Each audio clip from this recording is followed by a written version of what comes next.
reconvene the Board of Education meeting for Mount Deb Unified School District for October 14, 2019, and ask you to please join me in the Pledge of Allegiance.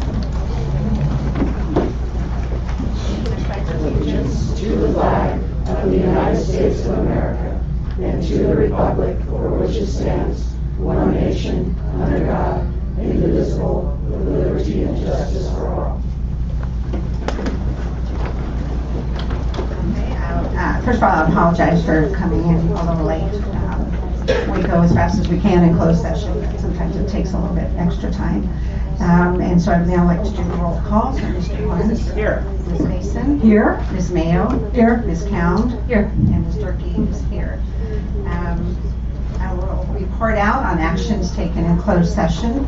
Item number 1, 7.1, item number 1, discipline, dismissal, release, or reassignment of public employee, Government Code Section 54957B1. One case, the board voted to approve the dismissal of one classified employee.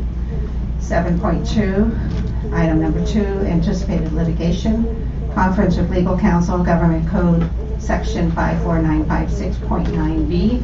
Two cases. Case number 1, the board received information, and in case number 2, the board also received information.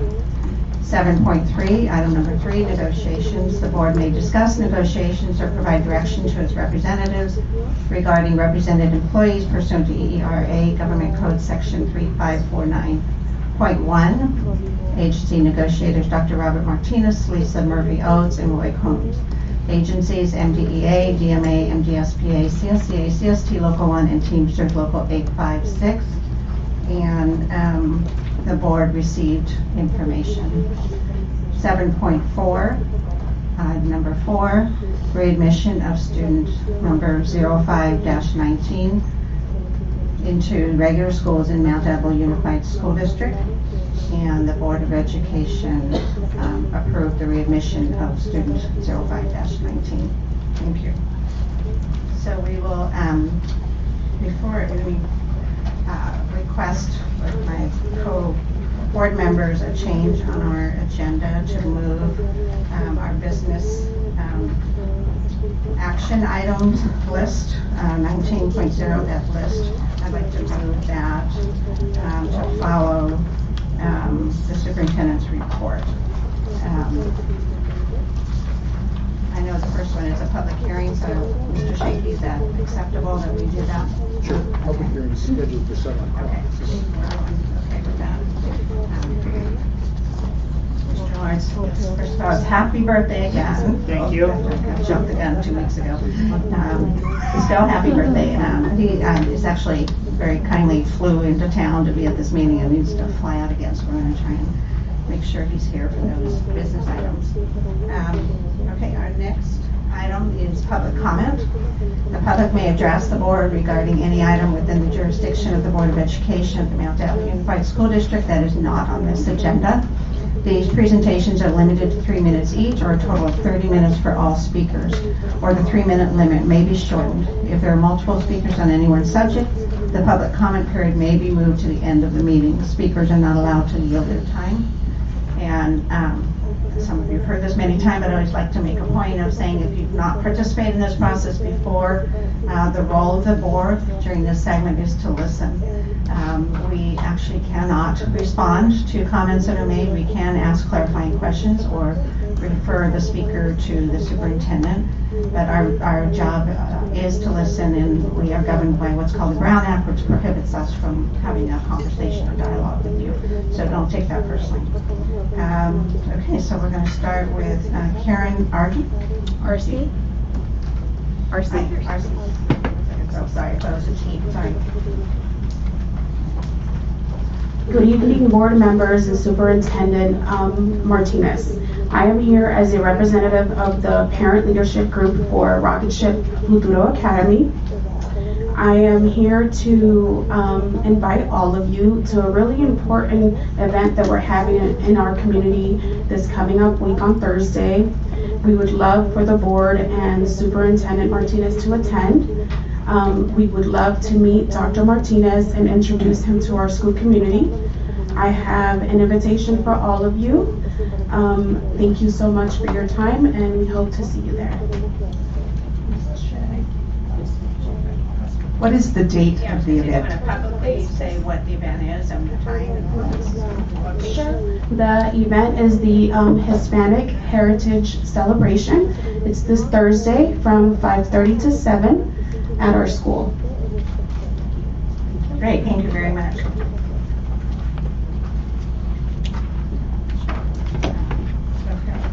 Now we have Scott Rafford.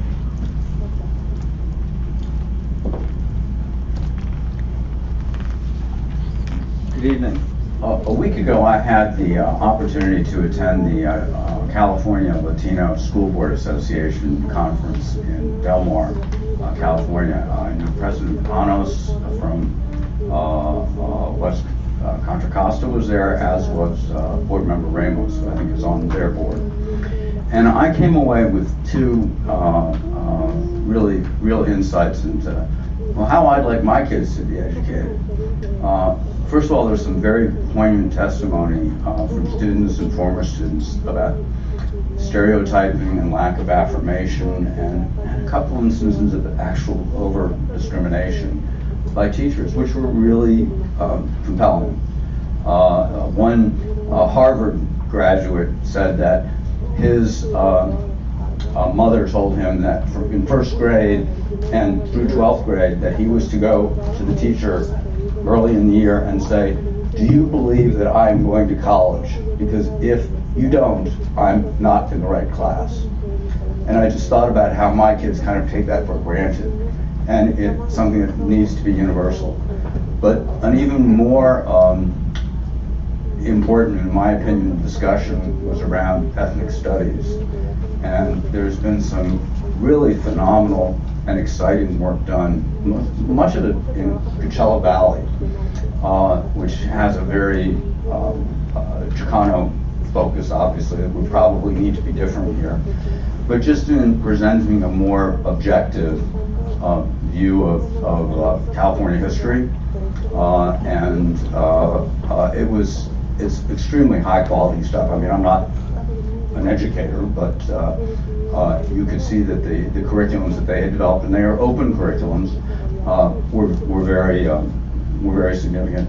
And it includes, for example, teaching statistics from a social justice perspective, which is so logical, and it's such a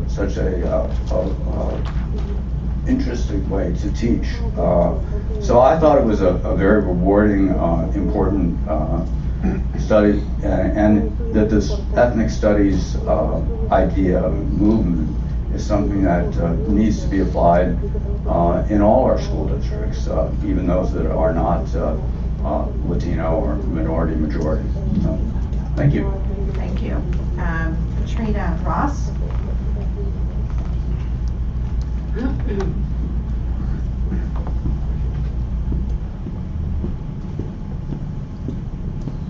Good evening. Hi, my name is Petria Ross. I'm the mother of two 8th graders at Pleasant Hill Middle School. And on Friday, October 5th, they were jumped by 4 Mount Diablo Middle School students. 3 of whom are students at Pleasant Hill, and 1 is a Sequoia Middle Schooler that they recruited. My question for the board and superintendent is, in the event, so 2 of the boys were suspended earlier in the day for bullying my oldest son. They destroyed his project in tech class and tried to take his shoes off of his feet. They were suspended. They came back on campus, recruited a friend from Sequoia, waited for my sons to finish detention, jumped them on campus. My question is, if the adult who was on campus, who I believe saw the boys and told them to leave, if indeed he knew these boys were suspended, why wasn't the school resource officer called? What is the protocol for children who are suspended when they come back on campus? I want the 2 students expelled, those 2 boys. They are bullies. Friday, this past Friday, a week from the incident, my sons walked home, right? They're walking through downtown Pleasant Hill, And some of these boys' friends see them and their friends and get their big brothers who allegedly attend College Park or one of the schools in this district, and they chase them. And my sons go and hide and have to call 911 and get a police escort home. So my question is, how my sons want to stay at the school because they have friends there. They've made friends there. How can you assure me that my children will be safe?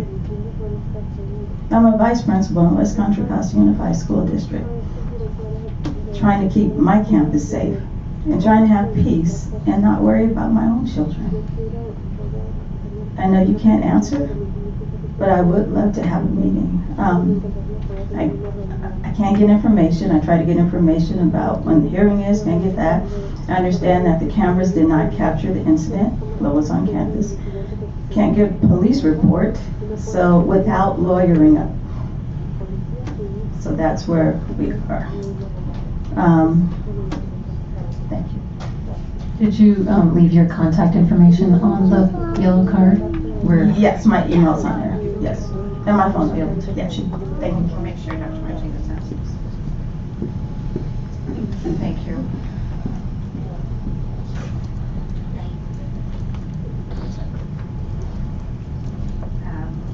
So that will close our public comments section and move on to communications. District organizations at regular board meetings, a single spokesperson of each organization. District will make a brief presentation following consent agenda. Items are, it's not following the consent agenda, but items are limited to those which are informational. So we have one card. Annie from CSCA.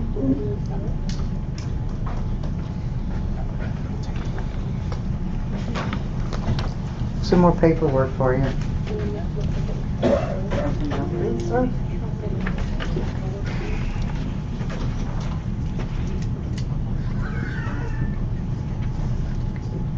Superintendent Martinez, board audience. I seem to be repeating myself every time I stand here. It is nice to see that you put organizations higher up. Thanks, Mike. Anyway, well, I haven't heard anything about the retiree issue, although we are having some issues just trying to get the information straight. And then, I mean, it's a good thing Mary's back. I'm not sure what happened to your new payroll manager. She seems to have disappeared, but she hasn't been here for us all last week or today. And this is critical stuff that has to be done. So far, two of the people I've been with, it's been wrong 2 times. Supposedly it's right now. And then I heard they're waiting till everybody gets it in. I don't know how many there are. And the problem about that is I had my member call CalPERS. It's already paid, got a receipt and everything, and CalPERS goes, what do you mean they're waiting? Because they have to check all that. So it would be a really good idea. The ones they have, they would get it sent in, because I told my member to send a copy of everything she had to CalPERS since the district seems to be dragging their feet. And we have a critical deadline coming up. Let's see, I still can't get it straight about the trainings, even though we have sent several emails to get real clarification. Time is running out to get paid. Is that the idea here? And if you look at this, that's what this is about. This is all the communication that I've had sent. We got one answer on the second page in the light blue writing. CSCA staff are to complete training during their paid day, and with additional harassment prevention training will have 3 hours to complete the training. Site administrators are to provide a time and place for training for CSCA members during their workday. Well, let's think about this a minute. Okay, a 4-hour employee is going to be 2.5 hours out of the workday. 5-hour employee, 2.5, 3 hours out of the workday. A 6-hour person, who's going to be watching the kids while all my members are testing at school? And you know what's crazy about this? We asked for a lousy 4 hours to do this because there was such a screw up in it in the beginning. Yet you want to pay them for their time at work, and you're going to pay them through. This doesn't make sense to me. Give them 4 hours and let's get it done. I mean, read all these emails. I think you'll understand why we're rather frustrated here on this. I don't understand what the problem is.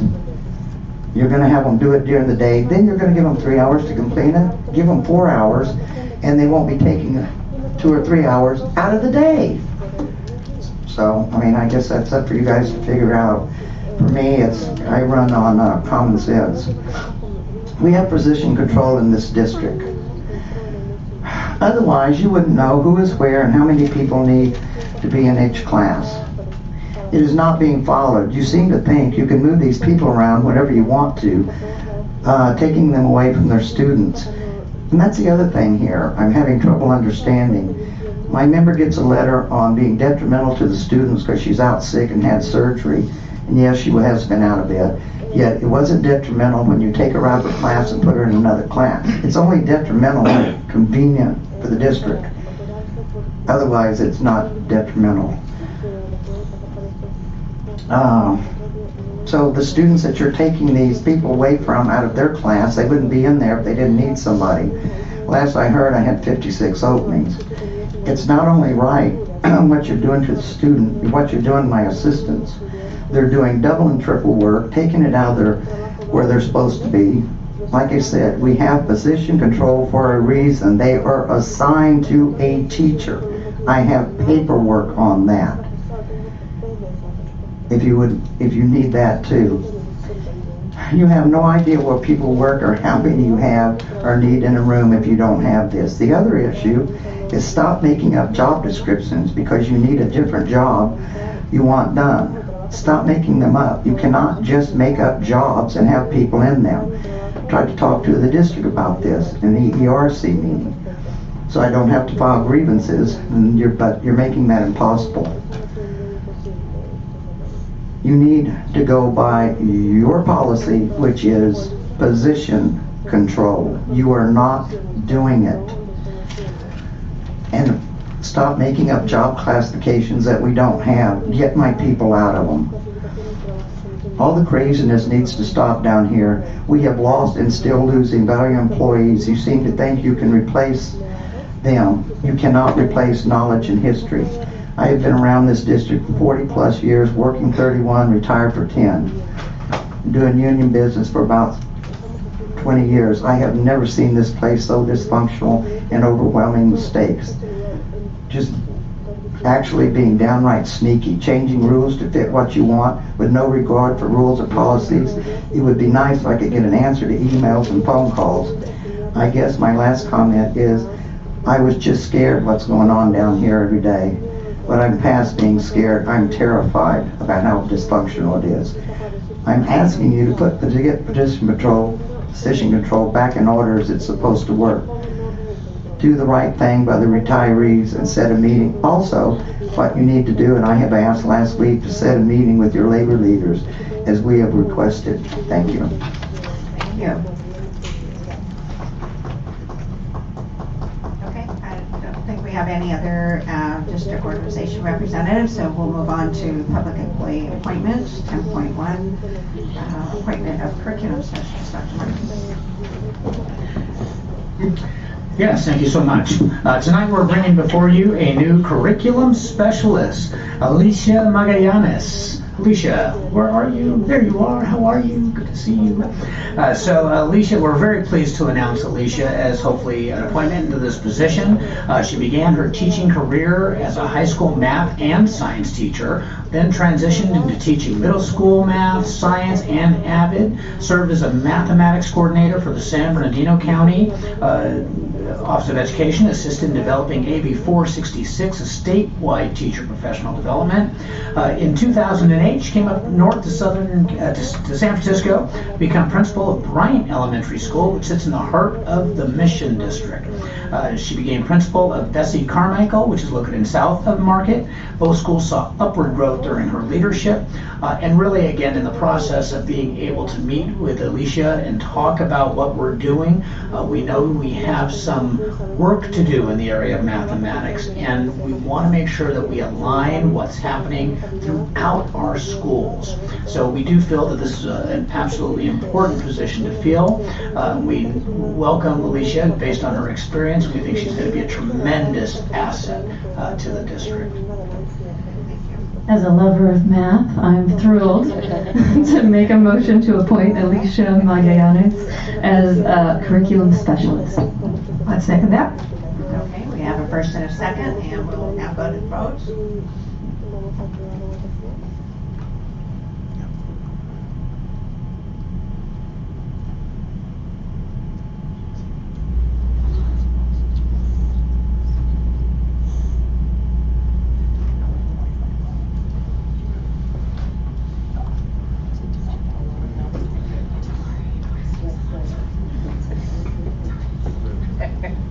It's just technical difficulties. There's no controversy going on.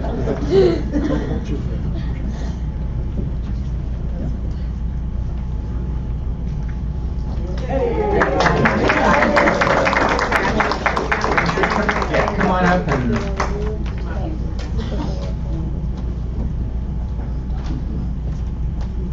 Good evening, Board. Thank you so much. It's an honor to work for Mount Diablo. I appreciate it. Look forward to working with each one of you. Thank you.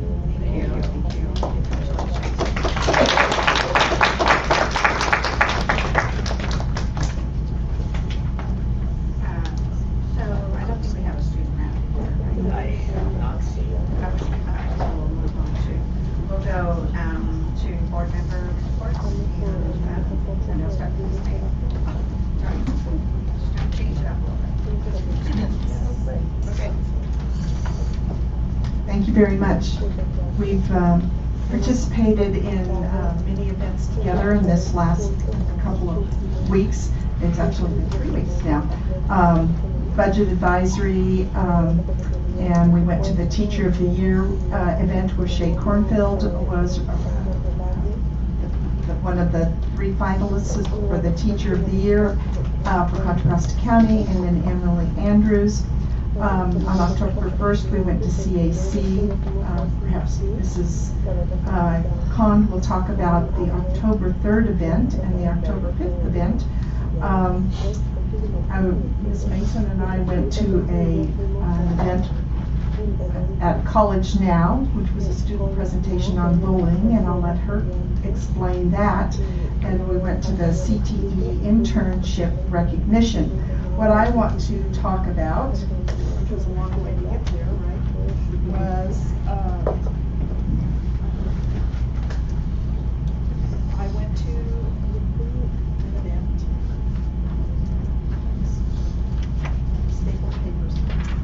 There's a new group forming in Contra Costa County called the Contra Costa Children's Leadership Council meeting. They began their meetings in March of this year. They've had 4 meetings so far. I went to this meeting on October 1st, and it's primarily representatives from all of the agencies that serve children one way or another, private and public agencies. And they were brought together by the Board of Supervisors. They include Contra Costa First 5, Contra Costa Health Services, and quite a few other agencies. And their goal is to look at children's issues across the county and see how they can bring resources together to improve the condition of children throughout Contra Costa County. They haven't really invited board members or school boards to the meeting yet. Currently, just Mrs. Mackey is from the Contra Costa County Office of Education is attending. I want to share this information with you, and I will share the website with all of you and Dr. Martinez. I think it's something important for us to be aware of and follow, and one of the ultimate goals, perhaps in a year or 2, would be finding a way to raise revenue to improve the condition of children throughout Contra Costa County, which could be a sales tax, for example, that would be on the ballot. And when we know that our children are being served by, well served, and their condition is improved by whatever means, their ability to perform in public school will be improved. So my goal in following this is not necessarily to say that public education should be a recipient of some of this proposed sales tax money, but to make sure that we are a voice at the table and that parents are a voice at the table as well. There were some parents in attendance at the meeting, but there need to be a lot more voices at the table. So I'll keep you informed as I'm attending more meetings. Thank you. Thank you. Ms. Cowan? I want to start by thanking Jorge Melgoza for inviting us all to the equity training that was held over the course of 3 days with our vice principals mainly. And this training was, I was really impressed to see that our principals have gone through this, and now many of our vice principals as well, to really be deeply looking at those things that we all value so much, right? How are we actually implementing equity in our district, and how are they making sure that our school cultures reflect that and our decisions all reflect that as well, and kind of what is everyone's personal reasons for feeling strongly about equity. So I'm really glad to see that our district is doing that, and look forward to seeing it continue. Along those lines, a few other things that happened in the last couple of weeks. Statewide, there was a town hall on the achievement gap as well. So kind of making those connections between what are we doing locally, what's happening at the state level, how can we look at best practices that are happening in other districts around the state. One best practice that I got to attend was a nonprofit resource fair that Isabel Laura organized. We're bringing in community groups from all around our area that are working in our schools and working with our students. And I think that's a fantastic thing that we're doing, really tapping into all of the community energy and resources that exist out there, and look forward to seeing that grow as well. I was able to attend the Oak Grove Middle School Parent Visitation Day, and enjoyed sitting in on math classes and seeing the parent organizing of that event and how many parents came out. That was very impressive. And the facilities plans that were out there too, so that you could see not only does the field look great out there, it's so good to see a working field, but also the plans for the future in the area as well. But mainly I just wanted to reflect on today as Indigenous Peoples Day, and thinking about us and our schools. A lot of the, it feels like nationally there are a lot of incidents of hate. There are incidents of racism. We've just heard, in public comment today about another incident that happened. It's very concerning, and I think that it's something that we need to focus on. One possible policy that we can look at together, that I think many of you have seen as well, is the CSBA equity policy. That's actually a board level policy that looks at some of these issues. So I would look forward to exploring that with all of you as well. Great, thank you. Ms. Mason? Okay, we've been very busy. I went with Ms. Mayo to, and you were at the DBC update, correct? Yeah, they did a DBC community update. She wasn't at that one, okay. We run into each other everywhere. Which is basically DBC does it each year just to let us know what new programs and what new issues that they're facing. It's always a fun meeting because it starts at 7 in the morning. I went to the CSBA presentation on equity that happened. I went to the College Now program where the kids talked about bullying. They had studied our policy on bullying. They had did a really good job of looking at statistics on kids being bullied and how it affects them.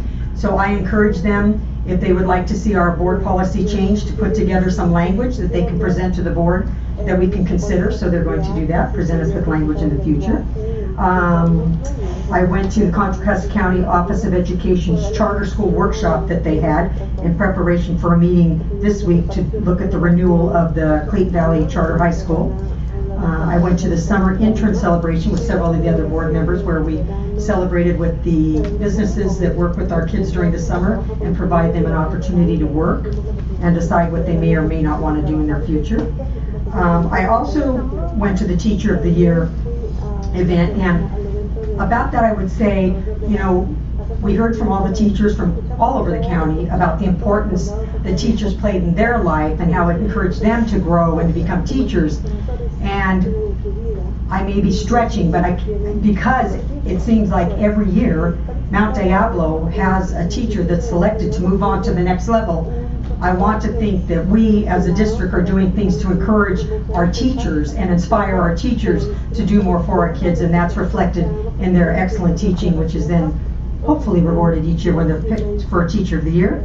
And then lastly, on Saturday night, I went to the Pacifica High School Senior Ball that's held every October, and it's open to all classes. It was hosted this year by the class of 1969, which was my sister's class, but all classes are welcome, and we had graduates there from 1958 all the way to 1976, which was the year that Pacifica closed. There was about 175 people there, and it was very touching that we all stood and sang the Pacifica alma mater, which most of us didn't need to look at the words. We still remembered it, and just made me feel good that to this day they take so much pride in having gone to school here. They still feel the connections to their friends, even though we're coming now. I'm still in Bay Point. I haven't gone anywhere, but they're coming from all over the country. And I just hope we continue to have that effect on all of our kids, because they really just loved going to Pacifica High School and graduating from there, and are really excited to hear that they have a representative on the school board now. So that was my couple weeks. Mr. Lawrence? I think that's such a great story. And I think as we look in the long term at the Concord Naval Weapons Station and where our future planning looks like, and I think for us as a board and as a district to look at how to serve our Pittsburgh Bay Point community, and looking at the possibility, if the population trends would support it, to reopen a high school on that side of the hill. So, I had the pleasure of attending the Pine Hollow Walk to School event. The principal and I had a fierce competition on the slushy machine making bikes. And so it was a lot of fun. It was a great event, and I think it just reiterated the need for, as much as we can, our students, when they're in the classroom, they spend so much time sitting, and the more we can do when they can walk to school and they can ride their bikes to school and help burn some of that energy even before they get to school, that's important. And I think it's an area that hopefully we'll start having some of our meetings with the cities that make up our district again, because an area of concern is around the safety of our students who ride their bikes and walk to school, and have accessible sidewalks and things like that, so we can enable those things. And I know that's something Ms. Count has worked on in the past at Foothill Middle School and other areas, but I think we need to continue to expand our work there.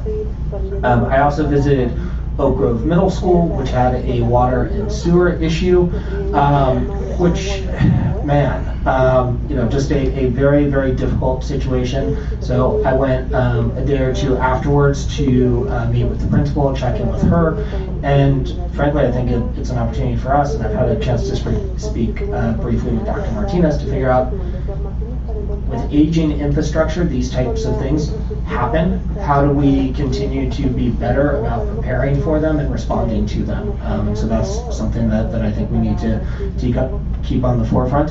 And then I also was a judge at the Healthy Cities Mayor's Chili Cook-Off. I had to coach a basketball practice in the middle of it, so I kind of bookended, but my daughter was kind enough to help me taste. There are lots of great choices. The city of Oakley was the winning one, but just a fantastic event that Cindy Gershon from Mount Diablo had helped start, and is in its, I believe, 10th year now. And so it's a fun competition, and reiterating the more we can do to create healthy communities, it impacts all of us. And then as a last note, as Mrs. Durkee alluded to, I apologize, but I did want to be here in person for this meeting, but it necessitates that I'm going to have to leave to head to San Francisco Airport to catch a red eye this evening, so I will be leaving a bit early. My apologies in advance. We appreciate your effort to be here, so thank you. I don't have any meetings to add to the variety that's already been talked about. I just want to make a couple of quick comments. So I really appreciate Ms. Mayo's attendance at the event that she talked about, focused on children in Contra Costa County. When I was working, and then also as a board member, have had the opportunity to be involved. It's a countywide focus on supporting families and children. I saw your children, the first 5 was involved, and of course they're a fabulous organization and do important work. And it just reminds me that for people that have the bandwidth and energy to think about this, is to look at the county budget. There's a group that's actually very focused on trying to understand the Contra Costa County use of prioritization of dollars, how dollars are spent. I think that's a really important thing for all of us, because we're part of a bigger community, and so it's just an interesting topic, is all I want to say. So I think, to the degree that people can take an interest in that as well, I think it's something I've been trying to follow with this group that's really looking at that. And then no one really talked very much about the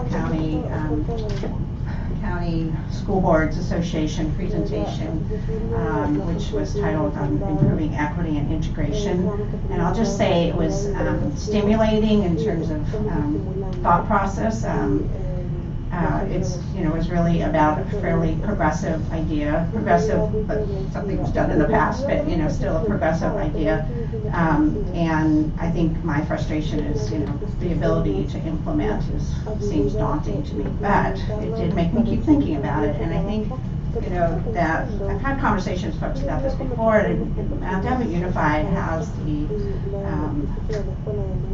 asset of being a very diverse district, and I just want to collectively look at ways we can take advantage of that for students, because change, one thing I remember jumping around a little bit from learning from the presentation of the Sandy Hook Promise, but that group finally figured out is change will happen if you start with children.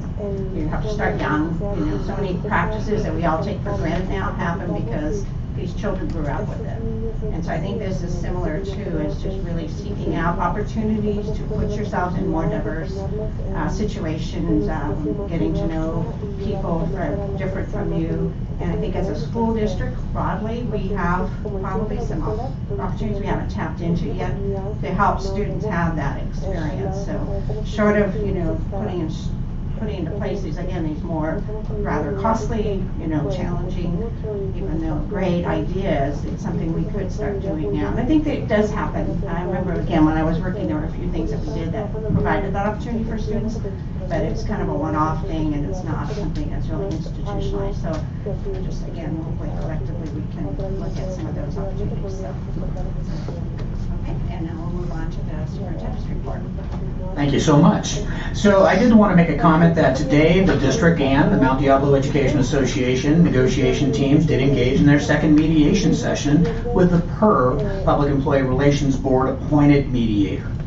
And that the primary goals, of course, are that we work together to reach a settlement through that process that sustains the district's ability to provide services to students to meet their needs, that appropriately compensates district employees, and sustains our district's positive financial coherence per the parameters provided by the state. We want it to be a win-win-win for everybody, while holding again our due diligence to the highest level so that we can move forward. The district did provide a tremendous amount of data and information to Medea through the process, and again, we use that same information to help us work through ideas and hopefully make settlement in the future. Well, we all did survive. I hope you did. The great PG&E public safety power shut down last week, with only one of our schools actually losing power on Thursday. So again, our educators, our administrators, especially our students, really mustered through those threats of potential loss of power for days at a time. And that was a little nerve-wracking when we're trying to look at all of our schools and all of our sites and preserving, protecting all of our students and our employees and the public, quite frankly. But again, this may be a harbinger of things to come from PG&E. We're hearing that it could be recurring anytime the winds start kicking up. So again, it just reinforces our need as a district to get prepared, to be ready, to think about solutions to problems that we're not anticipating, but we have to be thoughtful in that. So we'll be working again to ensure that, well, every one of our school sites has a school safety plan. We have district safety plans. The communication, as hopefully you saw, we try to get that out to our parents, our communities, with expediency and change things as best we could. If you read my Friday letter from October 11th, we did have a hiring fair in the district on October 5th for classified employees. We had over 40 people come in interested in positions, and we're hoping to move some of those people into jobs.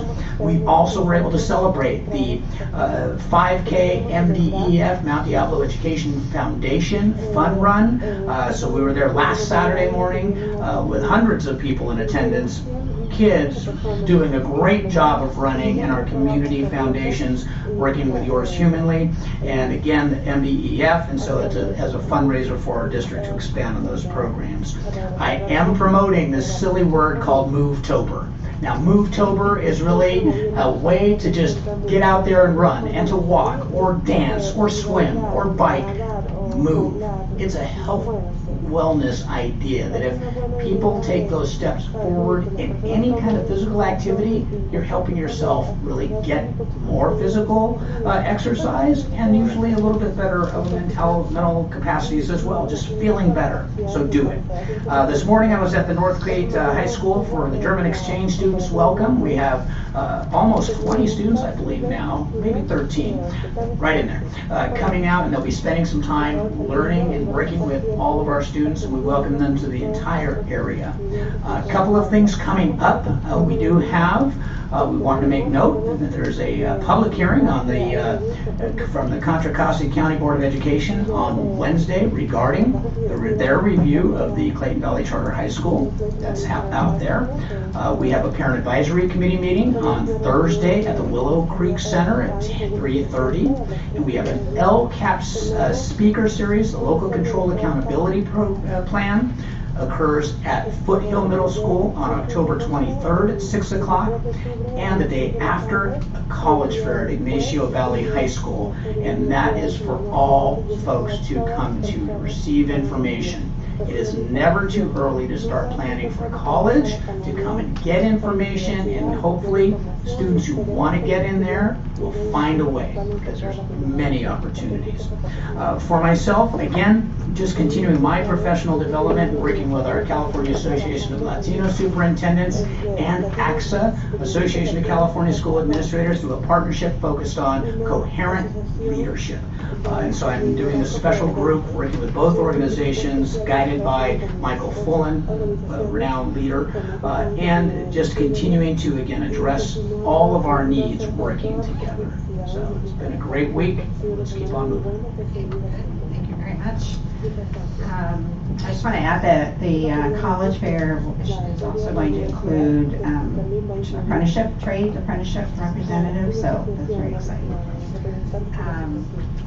Okay, so given our change, this works for you guys okay over there, but we're going to move up to 19.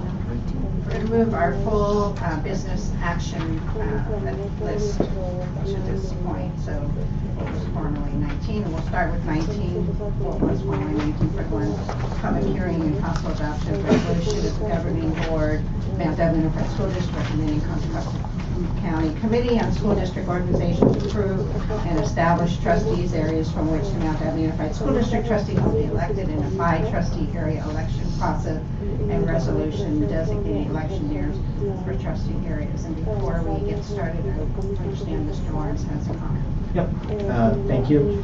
So prior to the presentation, so I recognize that for many people this is a uncomfortable process, but it is one driven by the California Voting Rights Act, and I think to take a step back and show part of what that is designed to do is to make sure that historically disenfranchised voting classes have the opportunity to be represented. And so one of the challenges in a winner-take-all election is that it doesn't always result in representative democracy. And so that was part of what the California Voting Rights Act was passed in order to help ensure.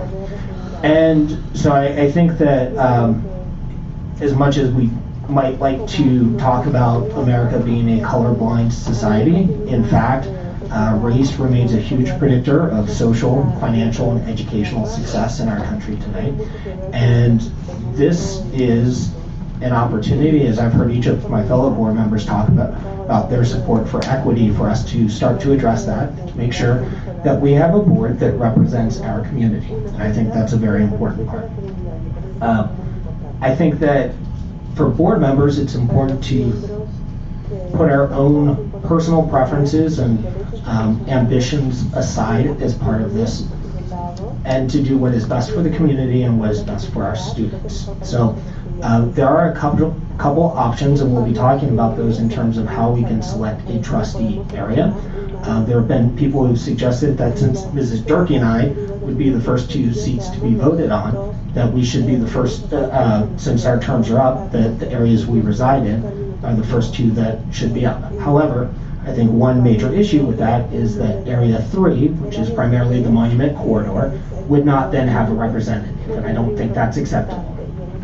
But I do want to make sure that people understand when we talk about areas that would be unrepresented, that's incorrect, because we do have 3 at-large trustees who will be remaining in office until 2022. And I think that can be illustrated by the fact that in 2021, let's say in some crazy scenario, Mrs. Mayo actually left Pleasant Hill and she moved over to Clayton. Well, she would, and that would never happen, but she would keep her seat on the MDUSD board. That would not change because she would remain an at-large representative. So I want to make sure we do not have the fallacy that any area would be unrepresented after the 2020 election, because every area will be represented by at least 3 trustees, and some of them possibly by 4.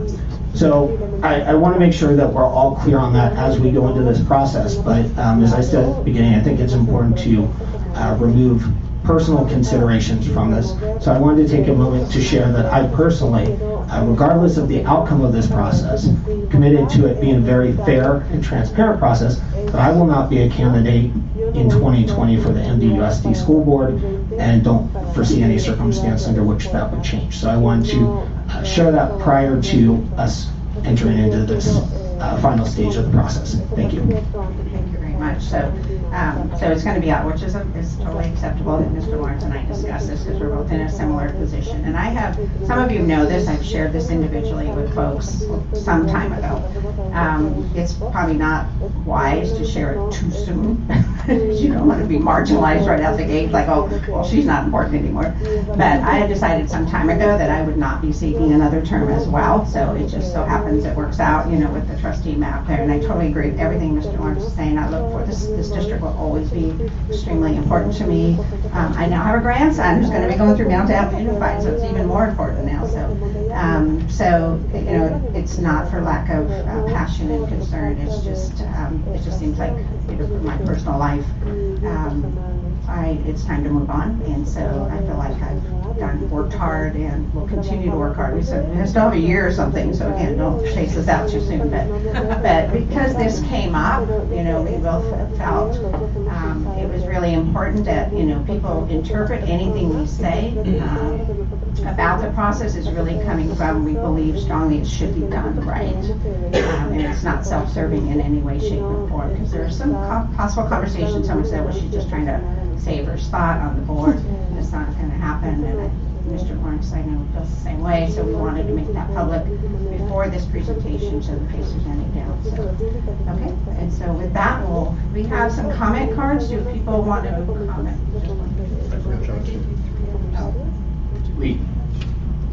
We should probably go ahead and have the presentation come first. Okay, just so the commenters know that, we'll do that first.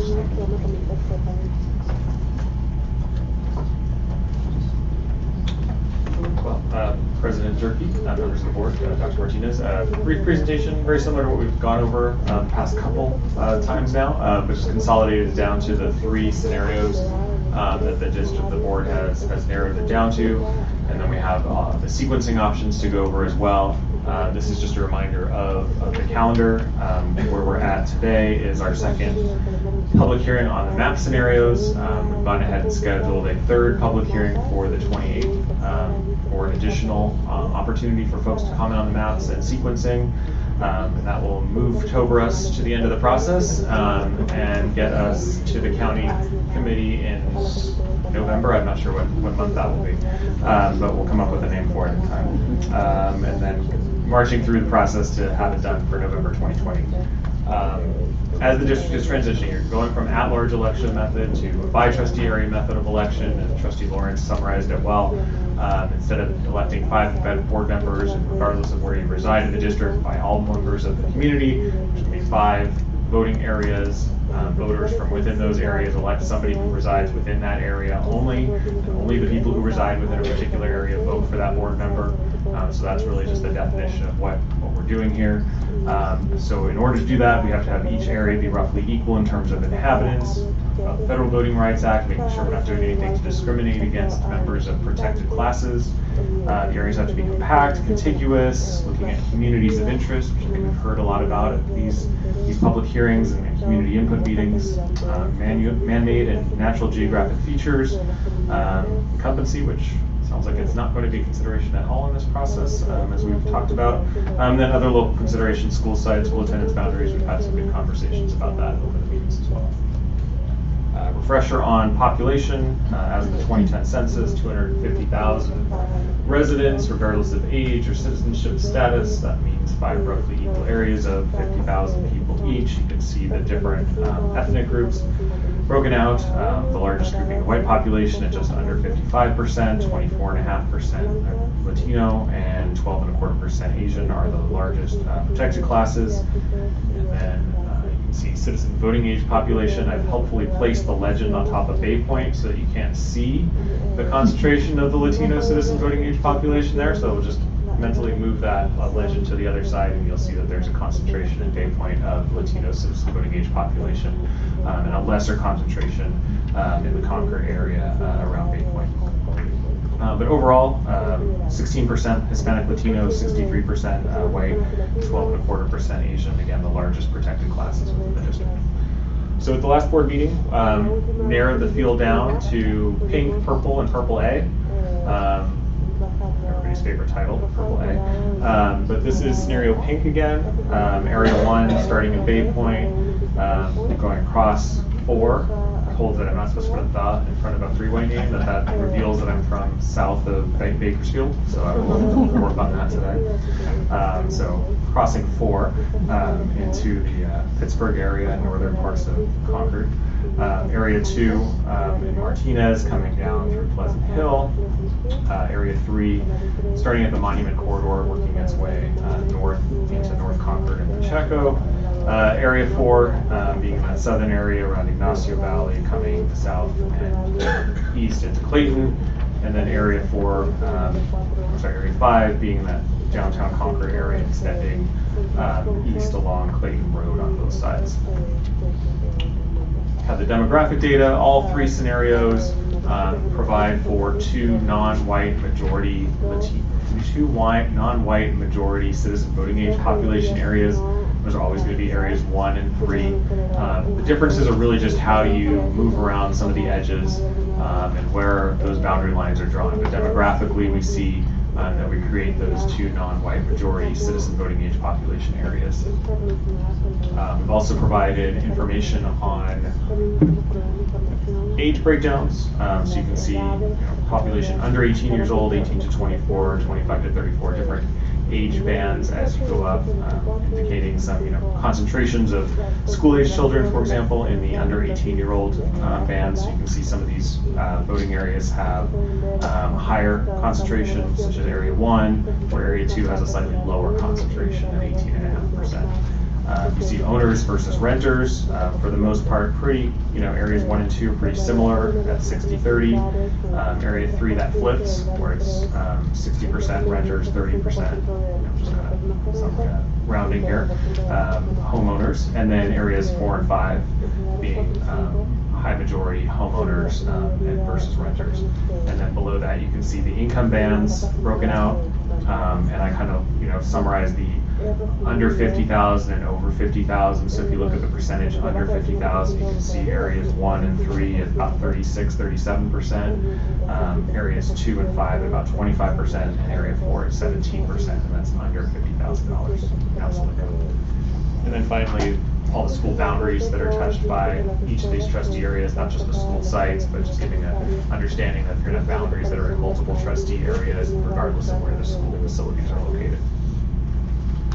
Okay. So in scenario purple, a lot of similarities to pink, but one of the differences is that the area 1 stays north of 4 and comes over into Martinez there. I'd say area 3 is a little bit narrower, a little more rectangular, if you will. Area 3, the red area, as is area 2, just a little bit more rectangular than they exist in scenario pink. But the general shapes and concepts between them are very similar there between all of them. You can see the demographically, two non-white majority citizen voting age population areas. And then population data, we see again concentration of school age population in areas 1 and 3, both at about 23-24%. Same renter versus owner differences. We do see in scenarios purple and purple A a higher concentration in area 3 of the under $50,000 household income. In the case of scenario purple, area 3 is at 43%, so a couple percentage points above what it was in scenario pink. So a slightly higher concentration there, suggesting we'll get more similar grouping of folks in that scenario than in scenario pink, possibly. And then again, all the schools for you. And then purple A, the difference here being we tried to get a high school facility in each trustee area. By doing that, we brought area 1 over to get Mount Diablo High School's facility, and then brought area 3 south to get Ignacio Valley High School's facility. Just had to make some compensating adjustments around the edges to make the populations balanced, but that was just an idea to see if we could get each trustee area to have a high school facility. Demographically, you can see on this page we still achieve the 2 non-white majority areas on citizen voting age population, so similar to pink and purple.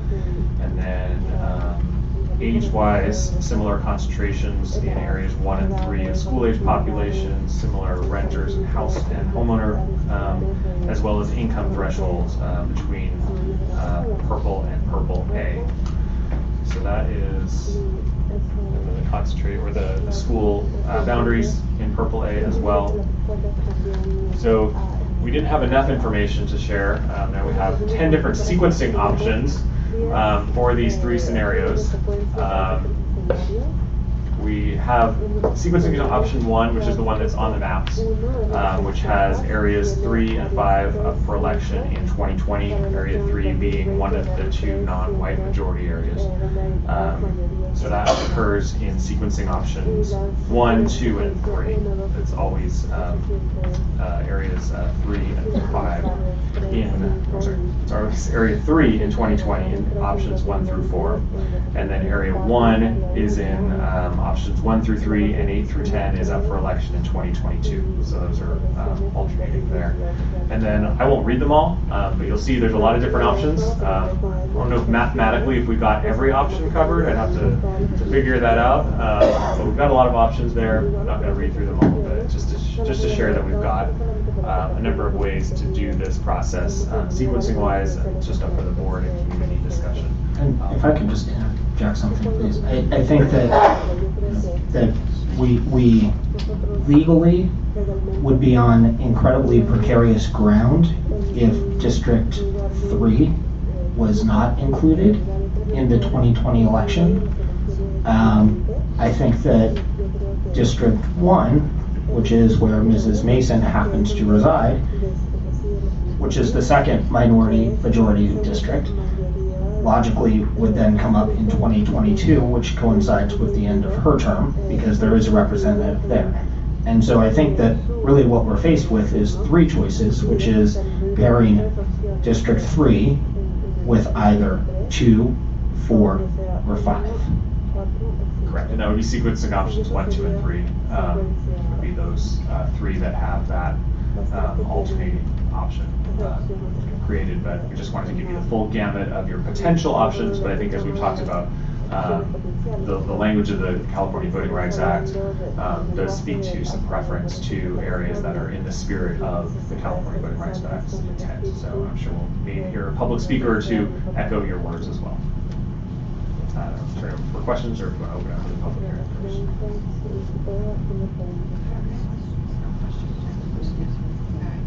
Thank you. Okay, so I have 4 cards for public comment. If others would like to comment, please just you can come up to the microphone or just fill out a card for us either before or after. And we'll start with Mike Langley.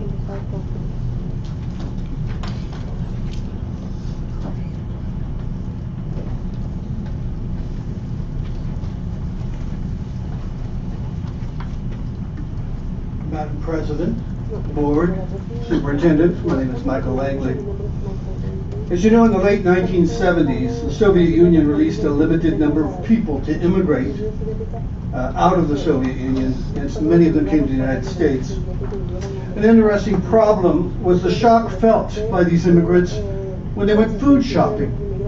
An entire aisle of breakfast cereal, to large, had hundreds of choices, and they weren't used to it.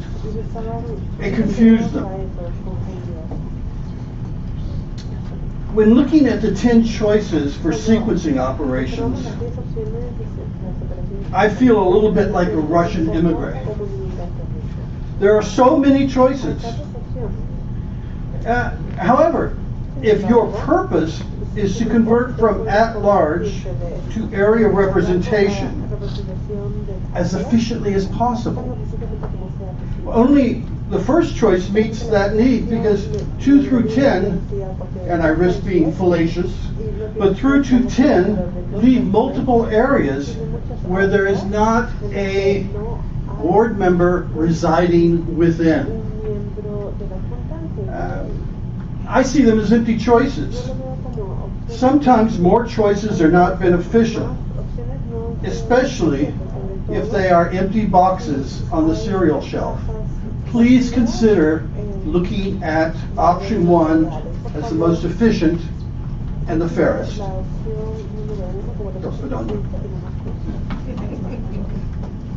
John Ferrante.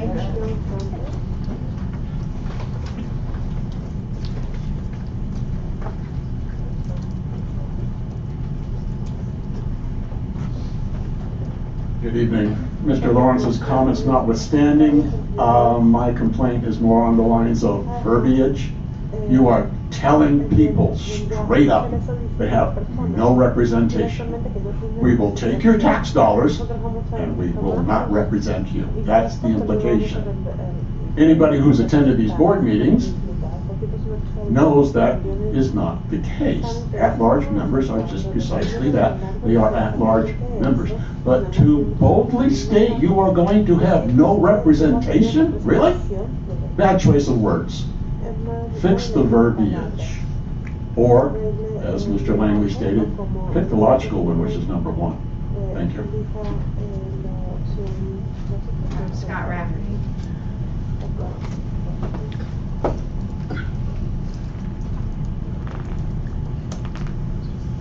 Boy, I thought I was going to have a tough time on this, but the 2 previous speakers kind of nailed it. You know, if it weren't for Ms. Mason, who I've heard from everyone is a very able representative for years and years, Bay Point did not have, then the choice would be 4. but given what you've done, and I have to say, I've always appreciated that all five of you are very committed to doing the best possible for the minority community. And I've only grown in respect for that in this process. Your choice of the maps, your disentangling this issue, and the decisions that the two of you made tonight, or announced tonight, frankly, it doesn't happen in most places like this, so I respect that more than I can say, but one is the right answer, because 5 isn't represented by a district person.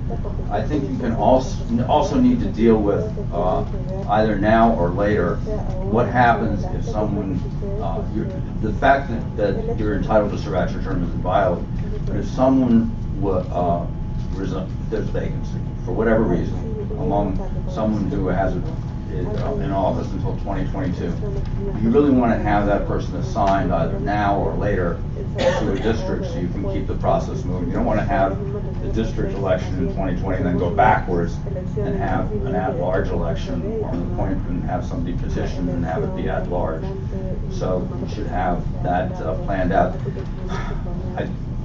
I don't know that it has to be done now, but you should look at it maybe when it occurs and commit to doing that assignment. So otherwise you're still applying and maintaining an at-large system of election, which you don't want to do.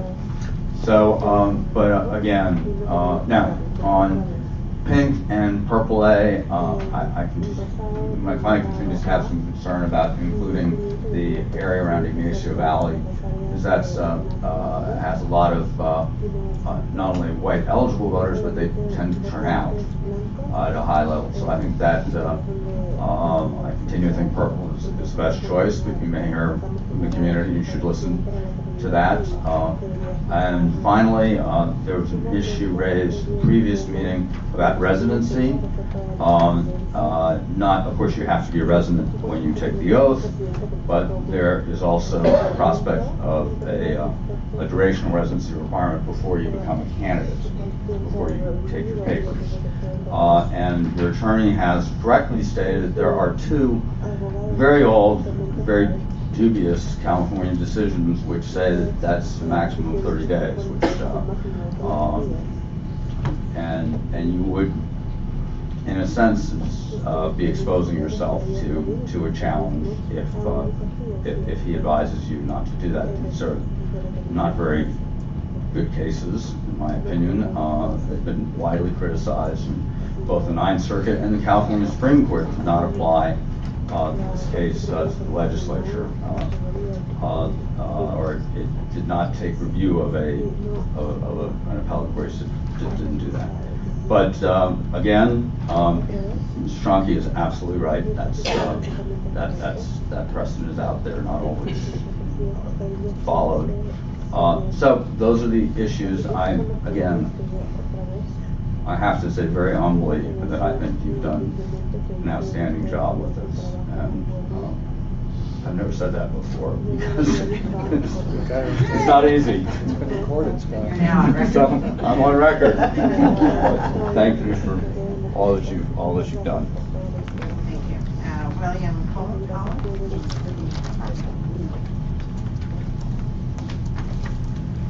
Hi, good evening, members of the board, superintendent. Thanks again for letting me speak. I'm William Collin. I'm a resident of Concord, today I'm as a resident, despite the fact of all the many hats that I have.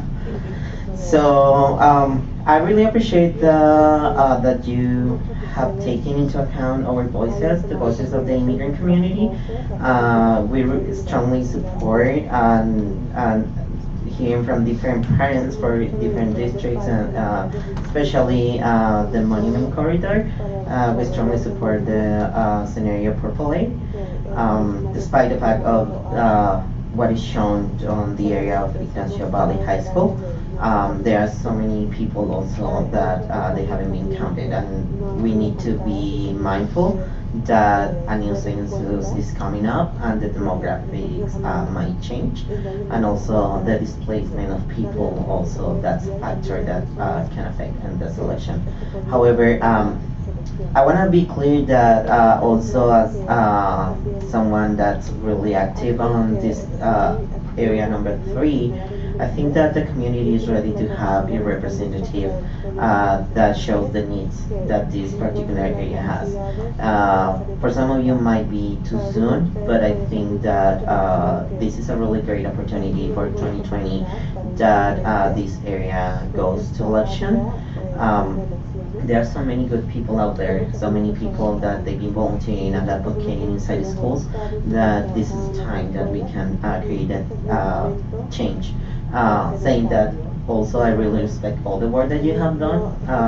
You are like, you have a long legacy and big shoes to fill in for the next generations, but this is an evolving process, and we need to open doors for also young people that they are becoming strongly advocates and that they are reflecting the interest. So I'll strongly encourage to open the election for area 3 on the Monument Corridor, and we know that it's a tremendous work to bring social justice and to fix all systems in any area, but I think that after these years we have shown that the immigrant community is really strong and that our voices are being heard. So I really want to thank you, and again, strongly supporting Scenario Purple 8. Thank you so much. Thank you very much. Okay, are there any other comments, or would anyone else like to make a comment? Close public hearing. Just to close, there we go. Right. Just to close the end of the public hearing part, there are a number of comments that were received online. We received them late last week. It's interesting, there was really no comments until the power went out at my house. So I was 41 hours on my birthday, so I want to just make that record clear. But anyway, no, there will be another report. We did a report on the 20th, I think, Larry, of September. So we'll have a couple more comments online. There'll probably be more before the next public hearing, but just to kind of put this into the record, and it will be in the record, the comments are, 2 of them were in support of Purple A, 3 of them related to election sequencing, and all 3 of them indicated that they wanted area 3 and 5 up in 2020. There was one person who wanted a special election, but I had indicated to her that you can't do that because you all have incumbency. And those who will update that report, get it to you and put it on the trustee area webpage. Perfect, thank you very much. Okay, well, thanks everybody for your comments and your interest in this very, as was just commented on, big change. And again, we're all committed to doing it right and having it serve the community well, as serve the students from Mount Delavan Unified School District. Appreciate your interest. So,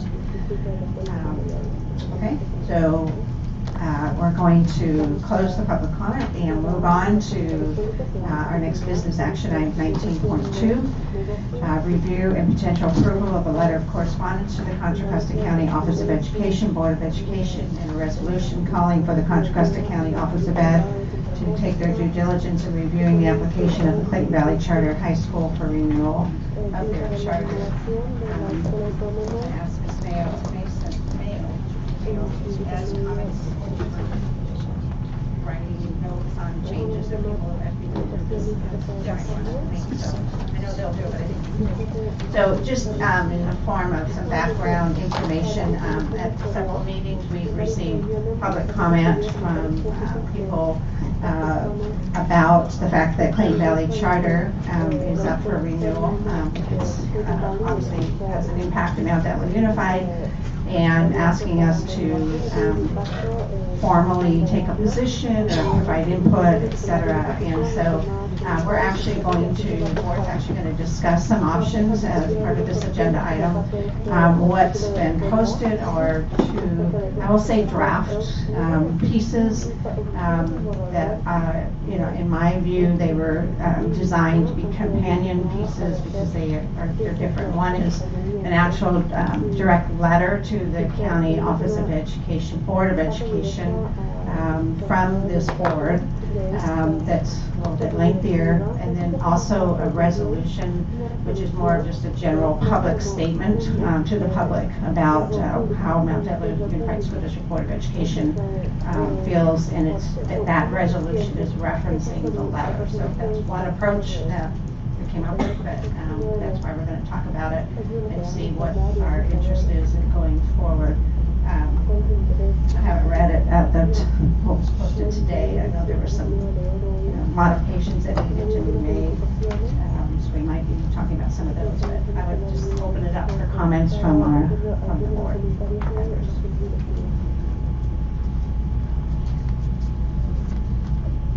So we're good. Well, I didn't read it today. What I read prior to today, I was fine with. And I agreed that both should go forward.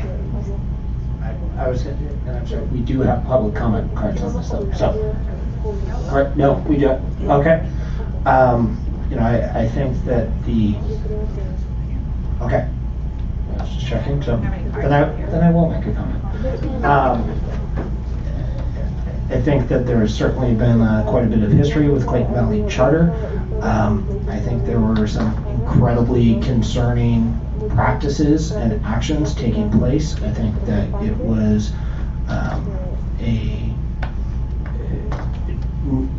complete opposite of good governance and practices, and examples of nepotism, and those were very concerning. I think some steps have been taken in the right direction recently, but I do think it would behoove the county to very closely look at the charter renewal. And I think this letter and this resolution are both reflective of that. And I think that many of us welcome the changes that are mentioned in the resolution, that the state is now holding charter schools to the same standards, or at least moving in the direction of holding charter schools to a similar standard that they hold the rest of public schools to. And I think that's a positive thing.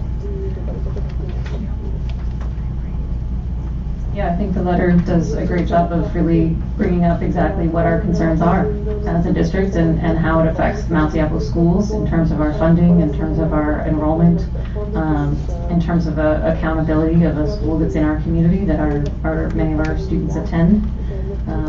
So I want to thank you for drafting this. I think it does a great job of bringing up all of the concerns that the county needs to look at. So, Madam President, we all read documents with a different eye, and so I had some editorial comments regarding the resolution and the letter. For the letter on page 2, in the special education section, I noticed that special education was capitalized differently as it was used throughout that particular paragraph. So I'm recommending that we capitalize the word special education throughout that paragraph. This is right. And then in the, let's see, third sentence from the end, the sentence begins, as a result, there are special education students who choose to, I believe the original language said to exit, and others who reside. I felt that to transfer out of Clayton Valley Charter High School was clear. So to change to exit from to exit to transfer out of Clayton Valley Charter High School. And then in the resolution, In the second whereas, my training was that the words more than should be used rather than over $85,000. $850,000, I'm sorry.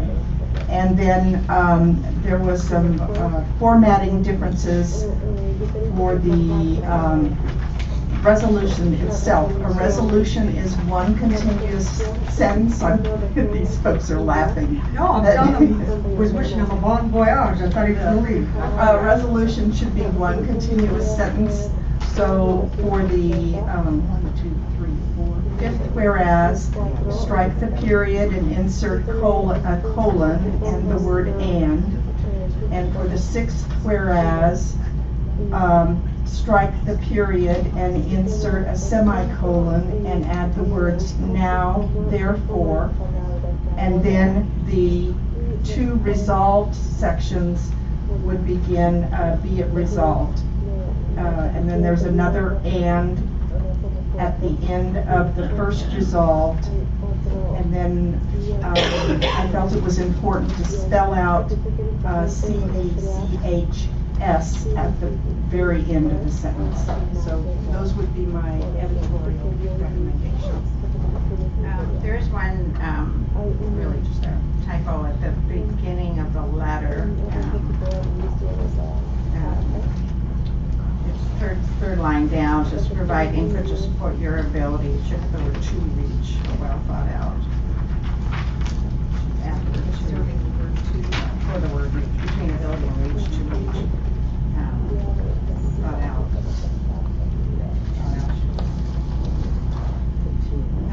Okay. So the only other thing is I really intended for there to be a little more graceful last line, or ending, rather than ending with a section. Just On the letter, you mean? on the letter, yeah, to just add something. I thought of what it was, but we appreciate your interest, consideration, and look forward to something. How about we appreciate your careful consideration of this matter? Yeah. Just it kind of was abrupt in the way it ended. Okay. Any other, and is that the appropriate signature? Is that from the representing the board? Just everybody's name. Just wish I had had all of you when I was applying to business school. My essays would have been so much better.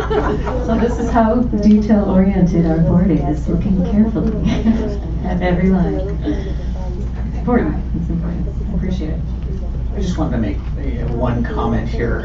Again, I want the public to understand that the due diligence of this board in trying to address the needs of all students within the community is so important. And so we know that we have students who attend this particular school who started out in the Mount Diablo Unified School District, through elementary schools, through middle schools, and for whatever particular reason decided that's where they wanted to go to high school. And I just wanted those students to know that this is not a reflection of any disparagement on them or their choice for what they're trying to accomplish for their own education. However, again, as an organization, this board is seeking that the county board do their due diligence in oversight. We know that new legislation has been signed by the governor with respect to, as Board Member Lawrence said, the oversight, the approval process, and again, it is in essence the responsibility of this board to look out for all of the public, especially our students across the entire district. So again, we just wanted to make sure that none of the students take any disparagement in this action, because it is really out of our due diligence to protect the integrity of education across the district. Thank you, that's very good, thank you very much. Just one other note I find is that under on the second page, fiscal accountability, it references teachers with a 10% with a question mark, because I just need to confirm that someone will be them, but to make sure that was the actual accurate, it's accurate to say that. So is this a motion? Yes, you're approving the action of the board. You can do a vote. Okay, I would make a motion to approve the letter of correspondence to the Contra Costa County Office of Education and the resolution calling for the Contra Costa County Office of Education to take their due diligence in reviewing the application for the Clayton Valley Charter High School for renewal of their charter. With the modifications that have been discussed at the meeting. Second. Okay, thank you. We have a first and a second. Without any further discussion, or if there's no further discussion, we'll go to the vote.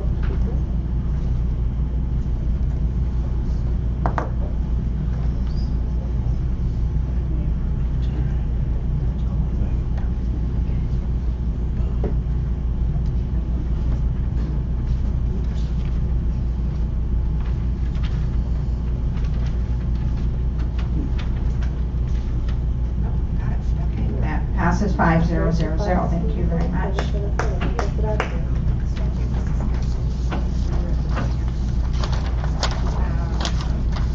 Okay, moving on to 19.3, item number 3, review of potential approval of the procurement upgrade of new firewall security filter management appliance.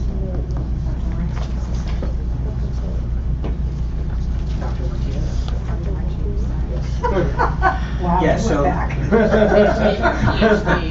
there are a whole bunch of things going on with that. We're talking about college, no, fine. This item comes before you again as seeking approval to, in essence, enjoy a part of the process through the Merced County Focus contract. It's in essence a piggyback pricing so that we can participate within this current contract for our district without having to initiate a new, our own design moving forward here with the filters that will not, that will accommodate us in the future.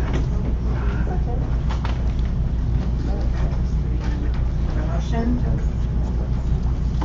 Madam President, I move that the board approve item 19.3, review and potential, well, yeah, I guess, I move that the board approve item 19.3. Second. Okay, we have a first and a second, and we'll go to the vote.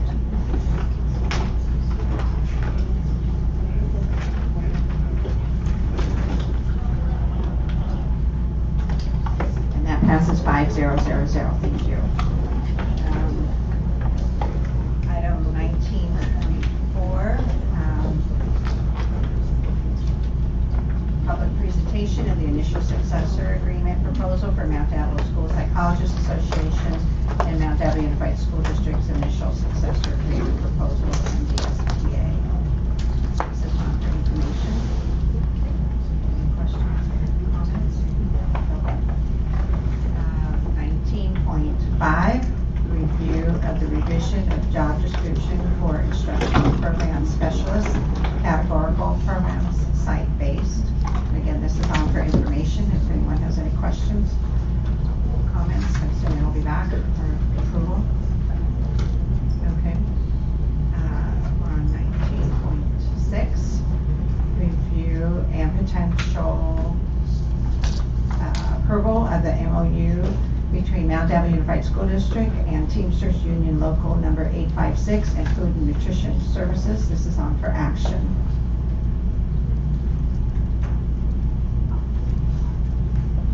Madam President, I move that the board approve item 19.6. I would second that. Okay, we have a first and a second. Any comments or questions? I did have one question. I was wondering what the fiscal impact on this item would be. I'm going to have Dominic Mackey, our Director of Food. And that's only because it was mentioned in the document. Good evening, President Durkee, the rest of the Board of Trustees, and of course, Dr. Martinez. As far as there will be some type of a physical impact to this, we've calculated, I believe, close to 20,000, but it's okay. Our budget will be able to absorb that cost because there will be a cost, somewhat of a impact that will move from technically the central kitchen to the site itself, so we should be okay. We've already done that analysis, and we see no issue with the physical impact that we're going to absorb. And that's coming out of the food services. That will come out of Fund 13 cafeteria fund, yes, ma'am. The cafeteria fund. Yes. Thank you. Okay, if no other questions, we'll go to the vote.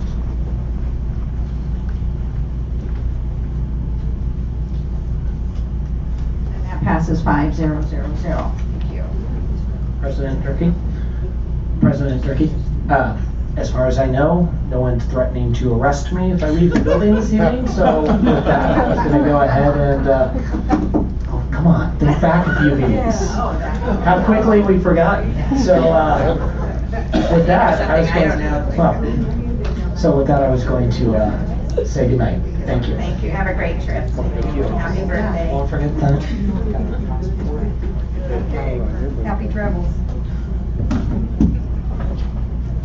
Okay, we're moving on to 19.7, review of the physical education course of study revisions to high school physical education, high school personal fitness. Again, this is on for information. If anyone has any questions. I just was interested because it sounds really good, but it seems like they're still doing team sports all the time. So I would like to see more of this lifelong training approach than just, because everybody doesn't want to play team sports. And my kids were at the doctors all the time with jammed fingers and this and that. So I like this move toward lifelong kind of health and not team sports. Okay, it'll be back. 19.8, review and potential approval of the agreement with Swing Education Incorporated. Sounds very exciting. So if I could, I'll speak, Action, right? yes, this is an information action item.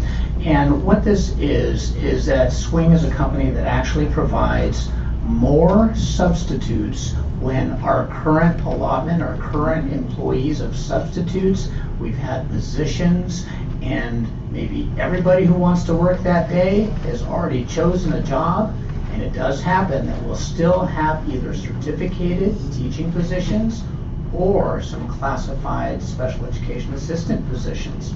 So what Swing does is really provides us, after our systems have been in place, we use absence management, SubFinder in essence, to get people into jobs. They get to choose their jobs. Our teachers and employees still have preferences, wanting the people they want. But at some point, everybody who's wanting to work has chosen a job, and we still have some positions. What we know this creates is a drain sometimes on our other remaining certificated individuals. So instead of the release period that they need to plan and to work and to prepare, they're now find themselves in another classroom. And this could happen for an entire day of 5 or 6 people being impacted by needing to be in this classroom. If we actually are able to acquire a Swing sub, while they get paid through this process a little more than a regular sub, we take that pressure off our remaining certificated staff. And quite frankly, there could be a significant savings here. Because when we have our own staff who are already paid for a day, now giving up their prep time to now provide more service, that is additional pay for time that they've already been paid for. In this process also of classified paraeducators, special education assistants, we want to fill those positions and hire employees. However, when we can't, what we're finding is that sometimes our administrators are called in to provide service as a special education assistant if we can't have other people do that work. Now that's a significant drain on not only the cost, but in the actual delivery of services, because again, our administrators, we want them to be working with our employees, not necessarily providing that level of service. It's a waste of dollars. So in this particular scenario, again, and it is a company that I have worked with in the past, we have found them to be responsive. We can actually target several of the schools to make sure it's working for us and providing more of a resource to individuals who have gone through, again, as with other consultants, the fingerprinting process, the TBS process, just making sure, and we monitor this. It's not like we're giving up anything other than we're allowing ourselves a new resource to tap into more employees to service our students. That's in a nutshell where this is. So I thank you for responding to my questions. As you are explaining it, it's kind of a backup system to our current system to allay everyone's fears that way. Has this been discussed with Medea and CSEA in advance? Not directly, as, again, they're in filling substitutes. It doesn't create a dramatic impact for them other than it will alleviate the pressure of the employees. So we haven't seen it as being a directly impactful negotiation. Again, as we're moving forward, we will advise them of, here's the other service that we'll be using, but it's not directly taking anything away from their employees who would rather have their police time, we believe, moving forward in their days. So I appreciate your indicating that it includes our paraprofessional positions because I didn't see that terminology there. So is standard professional or which term references that group in the document? Because it says substitute teaching permit or a standard professional teaching credential, but I did not see the word paraprofessional in there. And if it's there, I apologize, I missed it.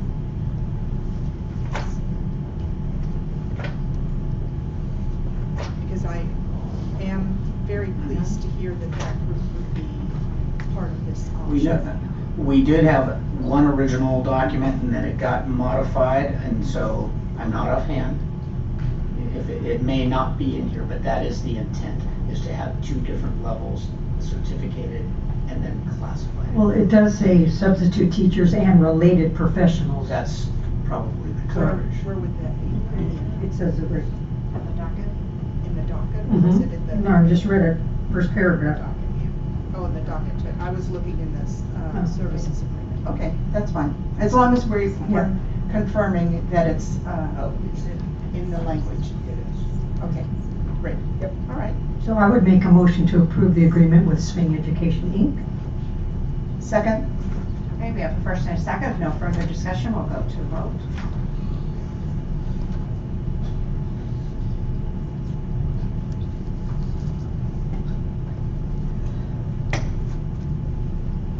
And that passes 4001. Thank you. So, in our recovery condition, we think, okay, good, we can go home now. Well, we don't need an extension. Yeah, I don't think we need an extension. Okay, so now we're going to back up and we're going to go to recognitions and resolutions, which is 14.0. And we start with 14.1, review and potential approval of resolution number 19/20-20, proclaiming October 23rd through the 31st, 2019 as Red Ribbon Week. Tongue twister. This is on for action. I would make a motion to approve resolution number 19/20-20, proclaiming October 23rd through the 31st of 2019 as Red Ribbon Week. Second? Okay, so first and a second. No other comments, we'll go to the vote.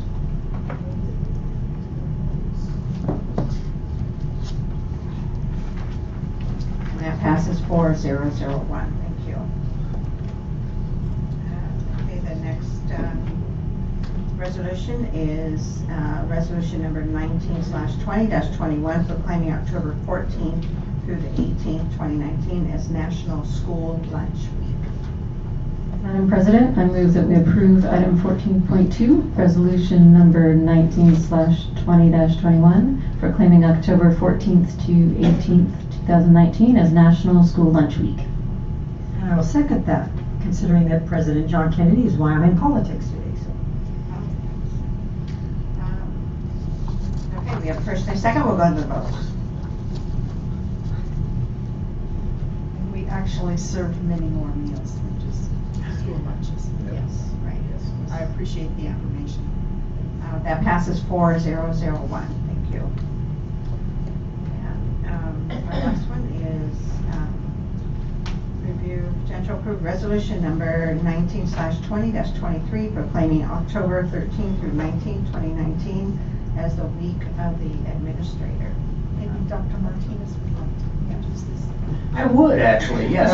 So oftentimes people kind of wait till May where we have the day of the teacher and classified week and then the certificated or classified administrators.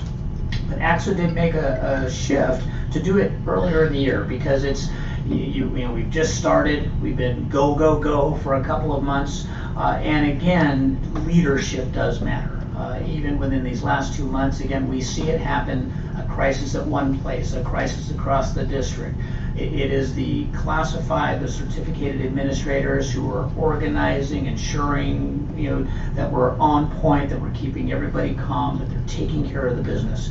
And this resolution really just kind of calls it out that, again, the title school administrator is a broad term. We do have a number of people who are on sites, in departments, in service here every day, focused on trying to make things better for students. So again, we're just pleased to bring this before you and look for approval. Thank you. Madam President, I would move that we approve Resolution 1920-23 proclaiming October 13th through 19th as Week of the Administrator. Second? Okay, we have a first and a second, and we'll go to the vote.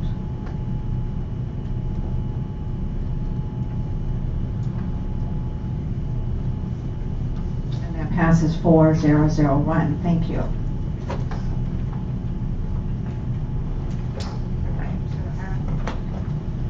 Now we have our reports and information, and we have a presentation, I believe, on state and local indicators.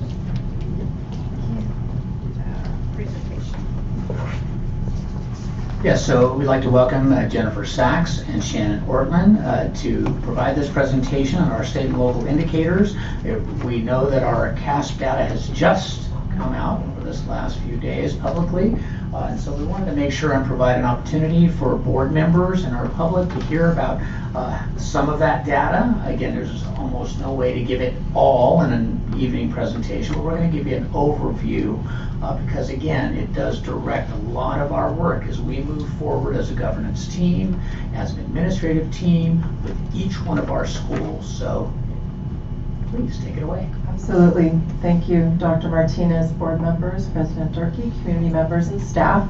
We're here for our annual presentation on our state and local indicators, and as Dr. Martinez said, there's probably several board study sessions embedded within what we're going to provide to you this evening. So we apologize for kind of going through, but we're always available for follow-up questions.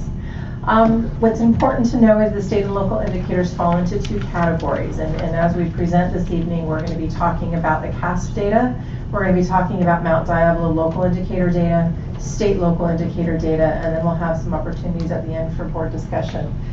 So starting off, we have our LCFF, local control funding formula indicators, and they fall into 8 different categories for school districts, everything from basics, what I refer to as the textbook, teachers, and toilets area, to state standards, to parent involvement, pupil achievement, school climate, as well as college and career indicators. From there, they're identified in 2 different buckets. We've got state indicators, which are ones that actually the state reports on our behalf, such as the CASP data, chronic absenteeism, suspension rates, the college and career indicator. And then the right-hand side, the local indicators are one that we actually self-report. What's important to note, and I will highlight a couple of the tools, is that the state has actually been providing us more and more direction on what tools are expected that school districts utilize in order to collect this data. And so we will be taking a look at that.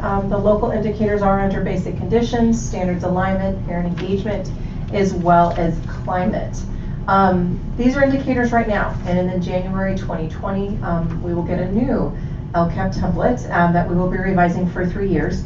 And in collaboration with our new superintendent, school board members, staff, cabinet, and community, we will be actually rewriting our LCAP into a new 3-year cycle.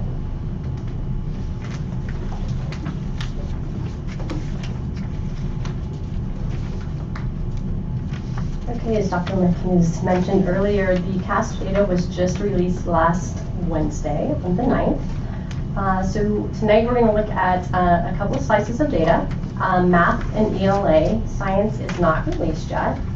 And we'll be looking by overall grade, program, and ethnicity. So the first data slide is our English language arts results. Just a little bit about the formats. They're all formatted the same. You will see a gray bar across the top that represents students that did not meet or nearly met standard. And then the green bars on the bottom represent our students that met or exceeded the standards. There are 3 years of data, it's 2017, 18, and 19. And the next 6 slides will stay in that format.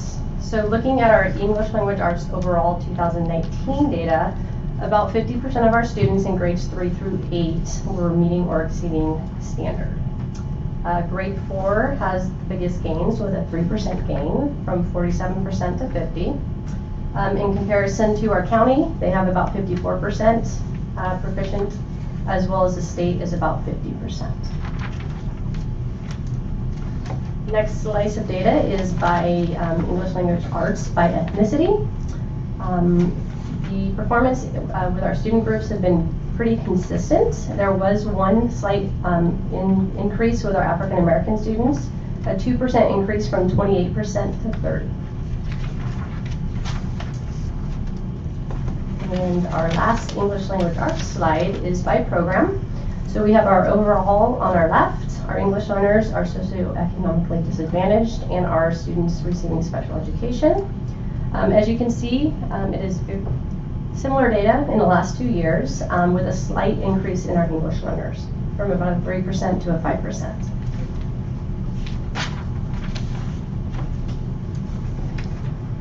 Moving to math, our scores have been pretty flatlined in the last three years at 39% overall. 4th grade did see a slight increase from 42% to 44%. Our county was 44%, and our state was actually 39% as well. Was that 39? Yes, same as us. Math by ethnicity. Really, there was no difference in scores across the board. We did see a slight decrease with our Filipino students, but other than that, everybody was either a percentage below or above their previous year's data. And math by program, we did see a slight increase with our students receiving special education services, but we see the same results as we've seen across the board in math. So no big changes in that content area. Science will be released in January. Okay, moving to some of our local indicators. This slice of data is from our universal screener, which we use iReady. This is the 1st grade data. Reading is on the top, mathematics is on the bottom. There are 3 different shades of colors representing where our students fall. The green represents our students that are on or above grade level in 1st grade. The orange represents 1 grade level below, and the pinkish red represents our students that are 2+ years below their current grade level. This was diagnostic 2 taken in January and then replaced anytime that student took another diagnostic. So again, this does not reflect the usage of the software, but just is a universal screener and allows us to determine where our students are in math and reading. Our 3rd grade data, we can see similar formats. We have about 67% of our students in 3rd grade on or above grade level in January, and in math we have about 58%. Moving to look at Algebra 1 results. This data slide is set up a little bit differently. The number of students on the right indicates the number of students that are enrolled in an Algebra 1 course. This does not include Algebra 1A or 1B. So just strictly Algebra 1. Trend data over 3 years, although we decreased in overall in all student groups, we are still above, in the last 2 years, we have increased the number of students with a C or better. These are same data by program. We have seen, again, it is students representing a grade of C or better in each program.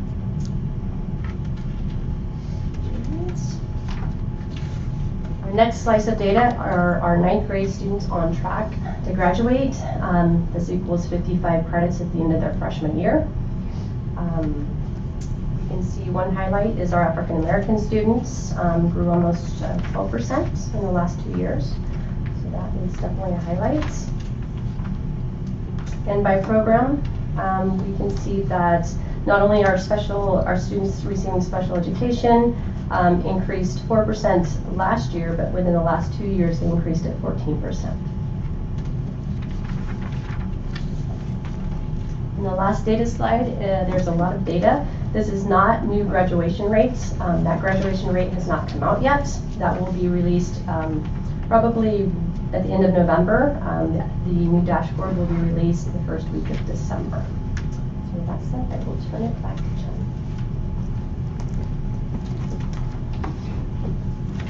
So that was data that was provided by the state, and then also indicators that are written into our current LCAP. And so as we've been talking as a council and a cabinet group, we see the opportunity as we take a look at the template starting in January to possibly shake up the indicators a bit and take a look at some of the common assessments that are out there being utilized by our teachers in order to drill down in these areas to determine really what's the story behind the numbers. What's important when you see met and not met, it's kind of like this very, very clear line in between, but it doesn't tell the story about how the students are moving within. Are we moving more students out of not met into nearly met? Are we moving more students from met into the top 2 categories? So we need to dig down deeper within that, and then also take a look at our formatives that are being utilized by our exceptional teachers. The California dashboard itself, after you take a look at those state indicators that are reported out on our behalf, we end up taking a look at the local indicators, which are ones within the blue box at the bottom, the basics, the access to broad course of study, local climate survey, those types of areas. And so there's only 2 choices here. It's either met or not met. And that has nothing to do with actually our performance. It has to do, did we press submit by November 1st?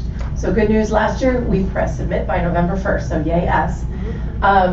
What's important also to note on the dashboard is we have a grayed out area with the English learner progress, and that's not a mistake. It's gray because you need to have 3 years of data in order to show that performance and growth. And so really next fall, we will have data to share with you, which really shows how our English learners are doing on our new California Language Assessment, otherwise known as the LPAC. So let's take a look at priority number 1, which is considered basic conditions. Basic conditions talks about teachers, it talks about facilities, it talks about textbooks. It shows what is the percentage where we have either misassignments or issues.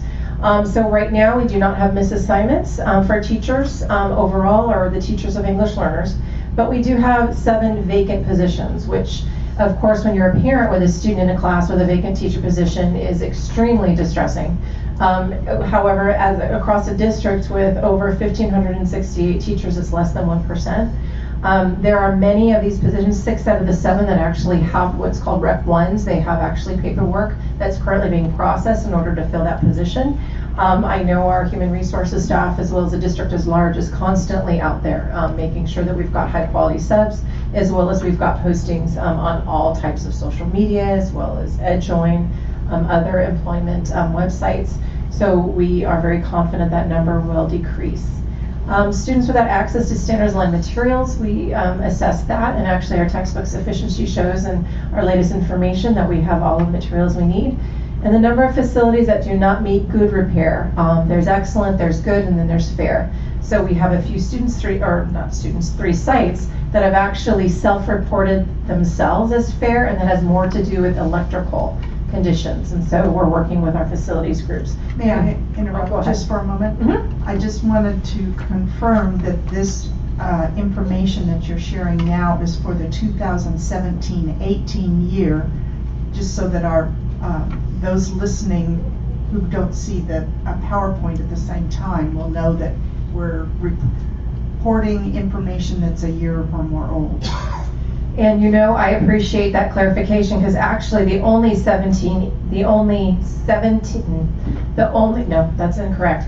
The 18-19 information is on the slide, not the 17-18. Oh, so this is an error in the slide header. Okay. It is, thank you for catching that. Okay. All right. So, but it's 18-19, not 19-20. Correct. Okay. Because we're not. With, that's actually, let me clarify that.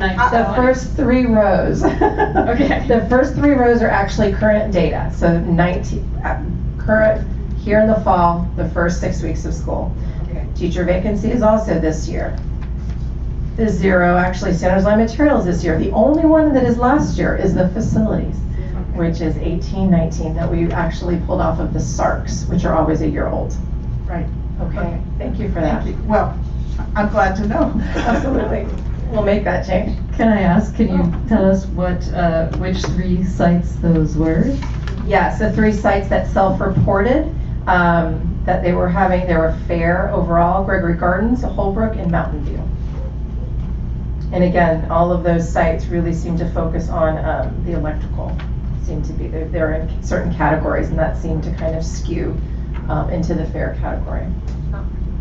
And on the vacant teaching positions, do you have any detail of what types of positions those are? High school mostly, and like I said, all with the exception of 1 Spanish teacher. All of the other vacancies at the secondary level all have what are called Rec 1 or paperwork pending. So that is actually the very, very good news about having any vacancies at this point of the year. So paperwork pending meaning the teacher's in the classroom now, or is once the paperwork is complete, there will be a teacher? There is once the paperwork clears and that paperwork is complete, there will be a teacher in that spot. In certain situations this time of the year, the district where the individual is working, they have to release the individual. So that's happening in some situations. Other ones has to do more with fingerprinting or RTB, that sort of thing. So it's kind of a paperwork issue. But I know Human Resources is processing as quickly as possible in order to make sure that we've got teachers in all of these spots. Great. Okay, priority number 2, standards alignment. So what we ended up doing was pushing out a survey that's actually a tool recommended by the state. We collected information from fall of this year. And really what we're taking a look at is the areas of professional learning, instructional materials, as well as identified areas of improvement. So the rubric is 1 to 5, that's what they have to choose from. And 1 is really exploration, research, getting to know what the standards or the professional learning is all about, up to 5, which is full implementation and sustainability. So as you take a look at the chart, it really shows those high leverage core areas of English language arts, English language development, math, next generation science standards, as well as history, social studies.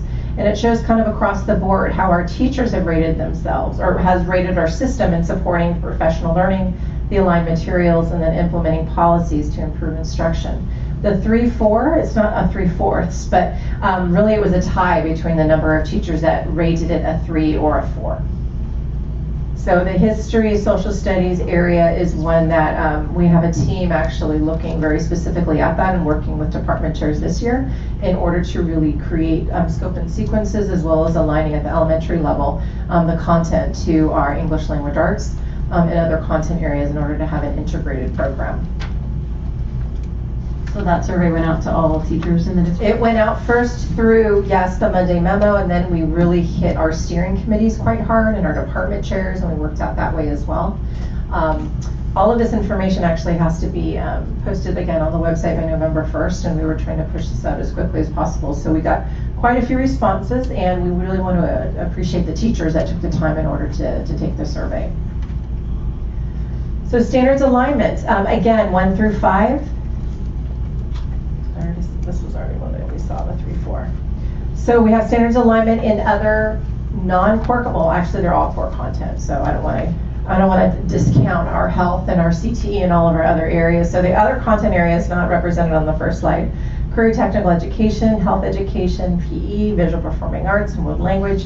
They are making progress in implementing standards, and they are really rating themselves around a 3 to a 4. So again, that initial implementation, a lot of these areas are actually getting new standards and frameworks are being developed by the state. One that comes to mind is actually health. The health framework is actually being reviewed and looked at as we speak, and the world language standards have just been adopted. The parent engagement tool is brand spanking new, and it's actually one that kind of caught us by surprise. In the past, we really utilized the California Healthy Kids Survey and some other parent engagement tools. This one popped up, and we were voluntold that we needed to utilize it. And so we did push this out very quickly to our CAC members, our DLAC, our PAC. They spread it out as far as they could. But we really see an opportunity of using this tool in the spring in order to collect engagement data. And it's organized into 3 sections, focused on relationships, partnerships, as well as decision making. And again, the same rubric, we're getting real comfortable with the 1 to 5. The exploration being a 1, and then the full implementation and sustainability, which is a 5. And here we really wanted to show the percentages, because we think it's really important that we kind of show this story and be able to compare it to our spring data. Because we grow over time. We're a learning organization. We're going to do things better, and we're going to do things deeper. So when we take a look at the left-hand side, we have all of these different areas where there was a series of questions where parents were asked, how are we supporting the building capacity of staff to address parent engagement, creating welcoming environments, making sure we have two-way communication. So it shows which percentages are the exploration, which is the left-hand side, as well as all the way through full implementation and sustainability. And again, it was a very small sample size. There was only about 71 to individuals completing it. So it gives us a very, very, just a basic baseline to start with. But again, I think what we would really like to do is collect this then in the spring again and do a massive communication campaign in order to make sure that we've got all members of our community represented in the data. So if they're not on a committee, they didn't take part in the survey, the parent engagement survey? We pushed it out through PAC, CAC, our equity advisory, from my understanding, as well as our parent advisory. And a couple of them did say, can we pass it on? And we said, yes, absolutely. Again, we do know that we have a lot of work to do with this being such a teeny tiny short timeline, that in the spring we're going to do a massive outreach to parents to make sure we've got a lot more response in order to make a better judgment about where we're falling on these areas. I would also be curious to see if there's a difference between elementary and secondary Yes. reporting. And I think that is something that we have on the survey itself. We can break it down, and I think with 71 responses, that would be one thing, but in the spring for sure. Also working through our PTAs, our PFCs, our other parent groups. And that might be actually a question to add. Board Member Mayo, is maybe what group are you representing, or are you involved in a group, and if so, which one? And then we can almost sort by that as well. Because there's also athletic boosters and music boosters. Those are great ideas. Where their parents are heavily engaged in a different way. Absolutely. Those are some great suggestions. And we can modify the survey as long as we have this data to report. We can decide to add the questions where we can sort it by a variety of different data points. So when the state voluntold us to do this and gave us this format, do they have a description of what the different levels mean? Because if I were to fill out this survey right now, I would say, well, I actually don't know how to fill this out because I don't know what exploration looks like for welcoming environments versus beginning development versus initial implementation. Like, what is welcoming environments supposed to look like at the different levels? And then I could tell you where we're at. But those are real general. They are very general, and I would say the same. We had the same feedback about the teacher rubric as well, and if you think they're exactly the same. Right. So there's really no tailoring or refining when we're taking a look at these different rubrics. My suggestion is prior to spring, we take a look at what's out there that other districts have utilized in order to clarify these areas, and we add that to it.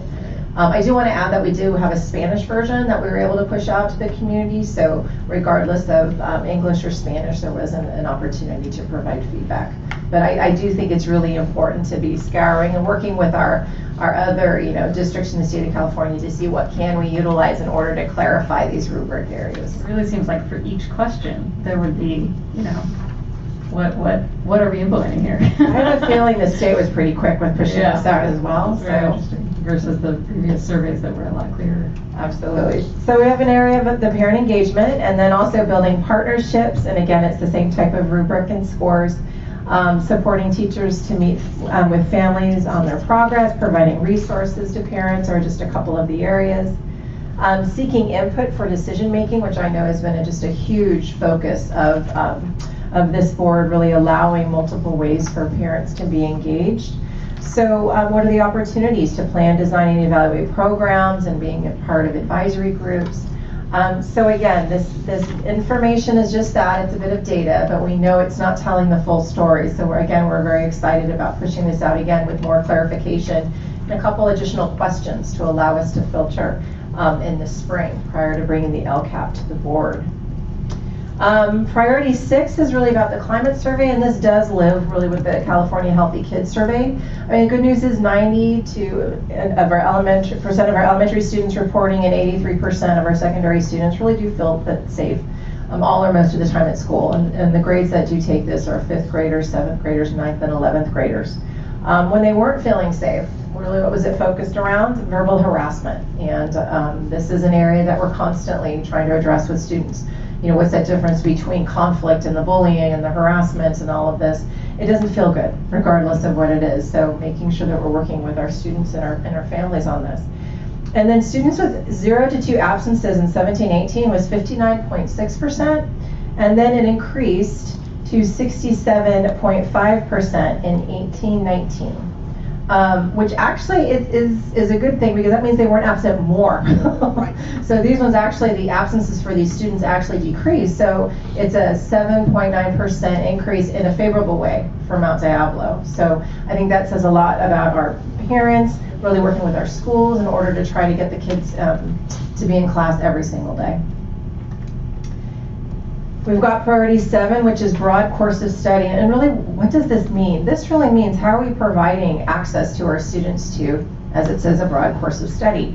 So we use multiple data points to place students to make course offerings, decisions, provide enrichment and intervention opportunities. Students have access to in-class, online, project-based learning, extended learning, which might be after school, it might be during the summer, as well as independent study.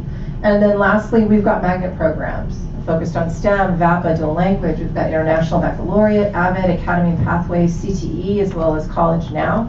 So really what we're trying to do is kind of expand the different types of learning environments in order to engage more students and families. So it's not just did you get an English 1 course, it's how are we engaging the whole student and the whole community in really rigorous and engaging school experiences. So a couple highlights, because we want to leave you with that. We did have an increase, as we said, in the number of 9th grade African American students that are on track for graduation, so that's great. On the right-hand column, we want to call out 6 elementary sites in the area of math. And we had Ayers, Cambridge, Highlands, Mountain View, Valley Verde, and Woodside that all increased 5% or more in the area of mathematics, which is huge. And Ayers actually increased by 13.8%. and Valley Verde 10%. So congratulations to them. And we're going to be doing some interviews with them in order to see what they feel were really the turning points in supporting student achievement at their school site.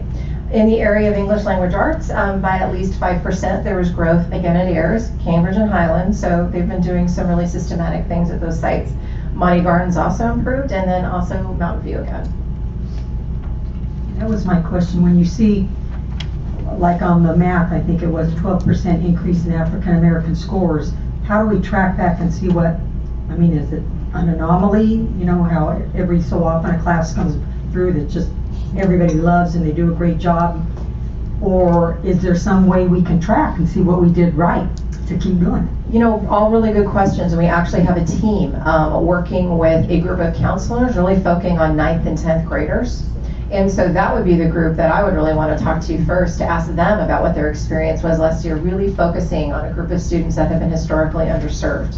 And so these are questions now that we have the data and we were able to pull what we could out of Aries in order to track grades as well as other areas for us to really zero in a little bit more and, okay, so what were the systems that worked?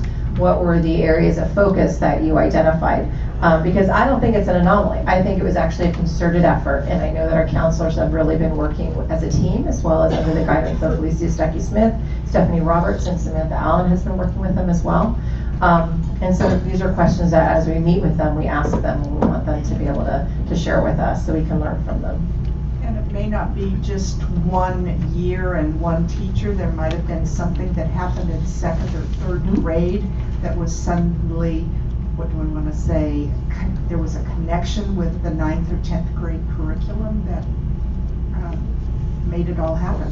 The understanding in 2nd and 3rd grade was the basis for the progress in 9th and 10th grade. A little easier when it's 6 schools, you can go to those schools and you can really do interviews, but when it's just across the board. Right, it's hard. We got to use the data and the common assessments, because some of our schools are knocking some things out of the park, other schools are struggling. So common assessments are a thing that if we know that we've provided a level, scope and sequence of instruction, and we have a common assessment that our schools give, and we see that certain students are more successful than others, that's why they're so powerful for program design. And why we're in desperate need to make sure that we collect that data so that we know where we need to provide more and where we might need to make other decisions. So how are those, I apologize, how are those schools being recognized? Because when you mentioned Cambridge, I was very excited. Well, this is 3 days old, this data. The parade and the balloons. Okay. We will be recognizing them, absolutely. It is very good news. So there's more here than you could probably ever want to know about the data. So we do have a CASP, a Resource for Parents page on our website, and it's really through the Assessment, Research, and Evaluation Department. There's all sorts of different resources here in English and Spanish, links to the California Department of Education. So we really encourage folks to go take a look, dig in a little bit, because there's just a lot to learn, and it's always changing. It's always changing. I love that you have that page on the website, and I shared it out after I saw it, and because it has so many resources on it. Really, it's not just about understanding the tests, it's also resources for parents to be able to help their kids, and some of the pages have resources in like 10 different languages, right? So thank you. Thank you. No, we think it's huge. That's our go-to place when we have questions as well. Jennifer, can I interrupt you for a minute? I want to back up for a question on the algebra results. I had 2 pages on that. And so, she's on page 14. Anybody has stroke in the back. And so it's showing the number of students enrolled, right, in algebra on the right-hand side? Okay. And so that, I assume that includes middle school students and high school students, right? So I was just noticing that, in I was trying to think of what was going on, 2017, 18. So I know the percentages can be higher, but the enrollment can be lower, right? And so those two are related, of course. But just for the number of students is the number of students enrolled, right? Just to make sure. Okay. So there's big dips in that year, 17, 18, all up and down. And so I'm just trying to remember, what year did we start algebra? It's been several years now. It's algebra in middle school. That was several years back, right? Yes. 16-17 is when Algebra 1A and 1B were introduced. Oh, okay. So we didn't count them both there. Yeah. This is strictly just Algebra 1. Algebra 1, got it. Okay, all right, thank you.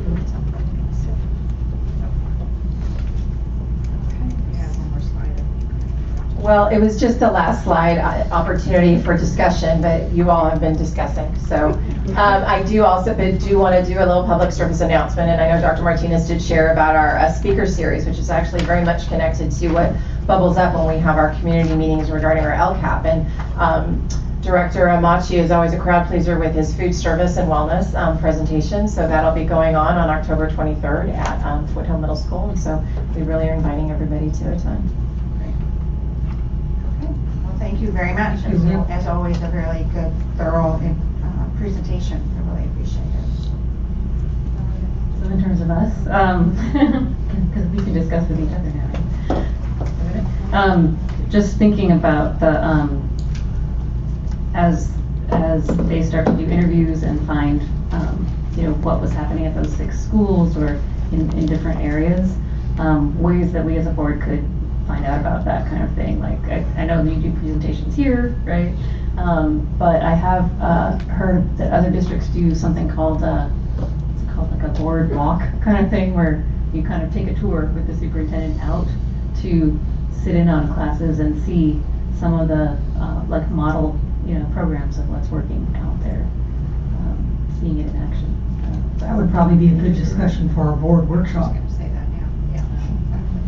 Yeah, that's a good idea, is we should bring that to that conversation in terms of, yeah. Okay, great. Okay, so now we are on the consent agenda. Items listed under consent agenda are considered routine and will be approved, adopted by a single motion. There will be no separate discussion of these items. However, any item may be removed from the consent agenda upon the request of any member of the board and acted upon separately. And I assume we don't have any cards, secret cards, so everything on everything. Okay, so I would ask board members, are there any items they would like to pull? I'd like to pull 16-9. And I would like to pull 16-17.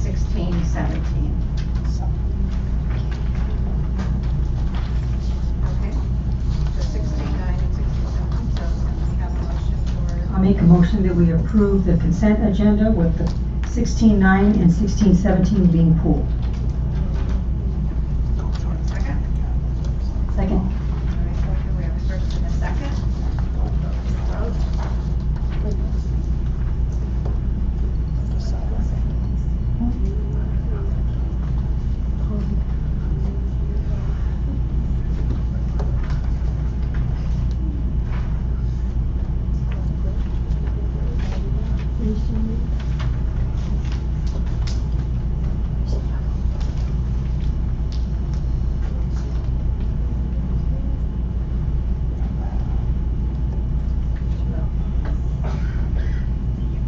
And that passes 4-0-0-1. Thank you.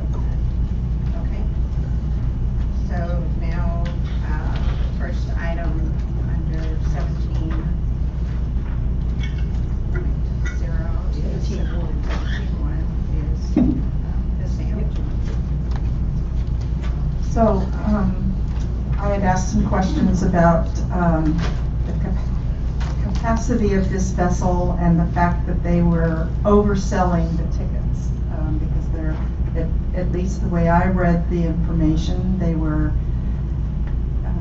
the vessel would carry 363 people and they were going to sell 380 meals, which to me is 380 tickets, individuals. Some of the football players eat 2 meals.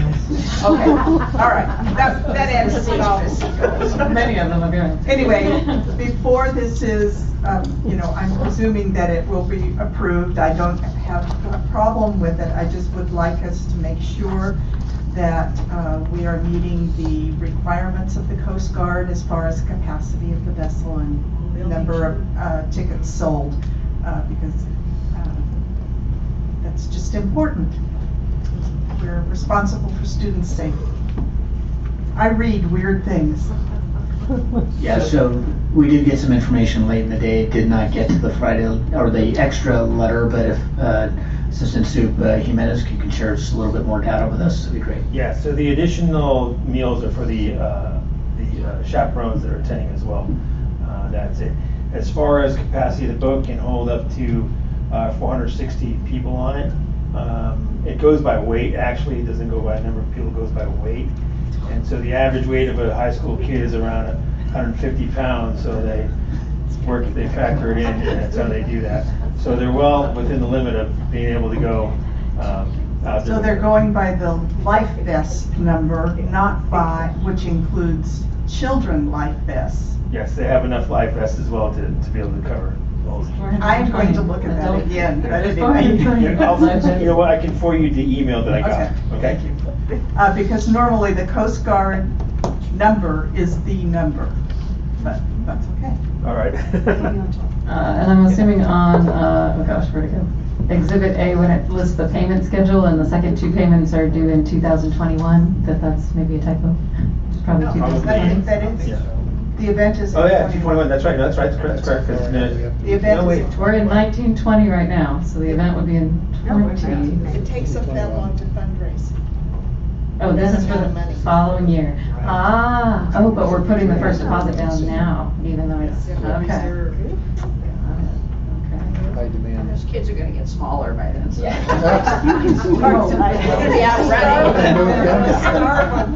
October, yeah. No football players No allowed. football players. Thank you. I would appreciate that information. No, I'll forward it to you right now. Okay. So I'll make a motion to approve the independent service contract between Mount Diablo Unified School District and Genesha Valley High School and events to the T Inc. for prom services aboard the Commodore Cruises on May 15th, 2021. Second. Okay, we have a first and a second, we'll go to the vote. I'm watching. You can be on the dock with the clicker. Or escape. Escape. And that passes 4-0-0-1, okay. All right, the next item is 17.2, and I did ask a question, and I just want to highlight that I am really happy to see this and very interested in it, so therefore my questions.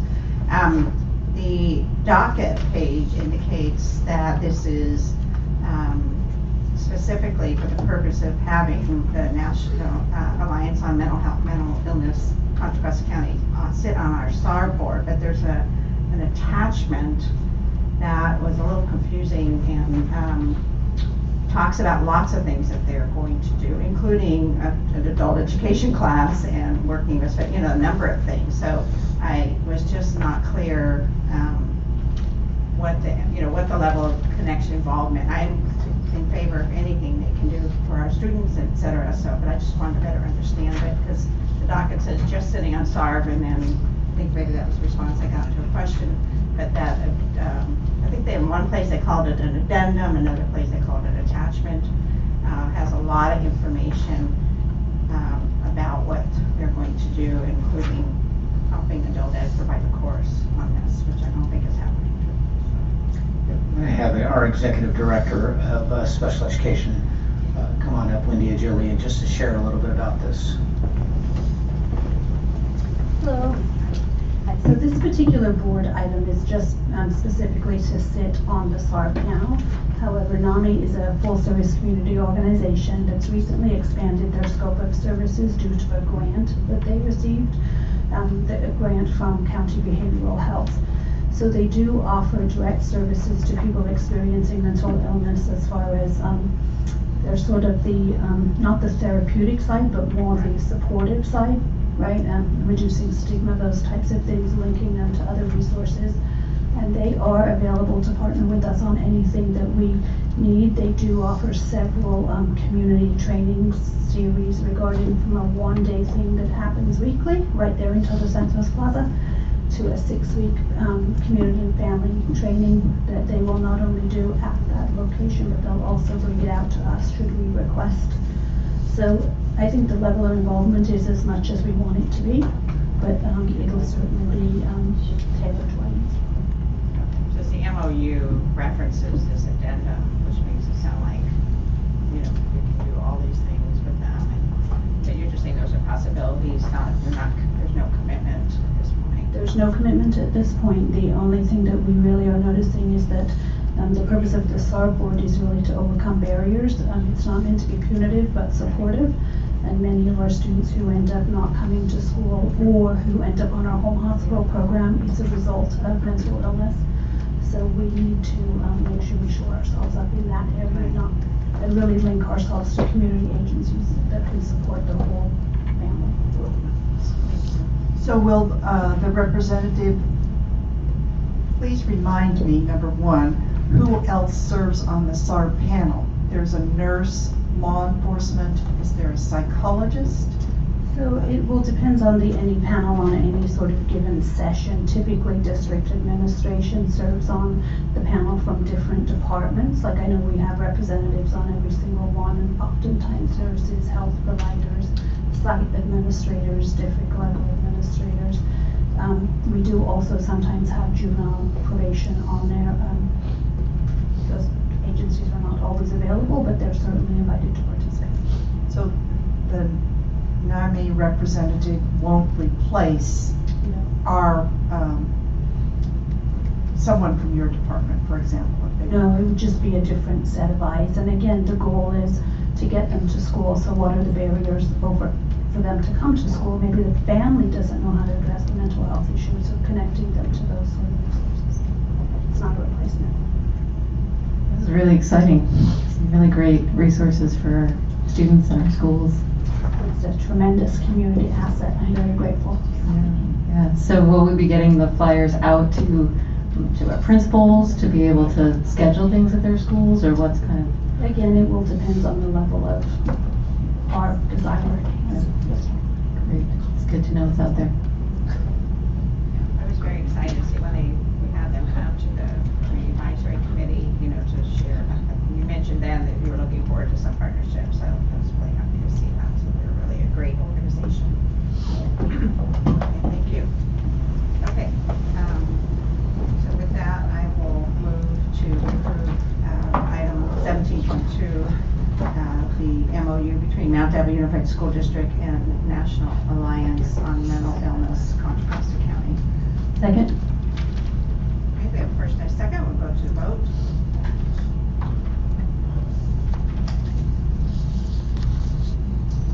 And that passes 4001. Thank you.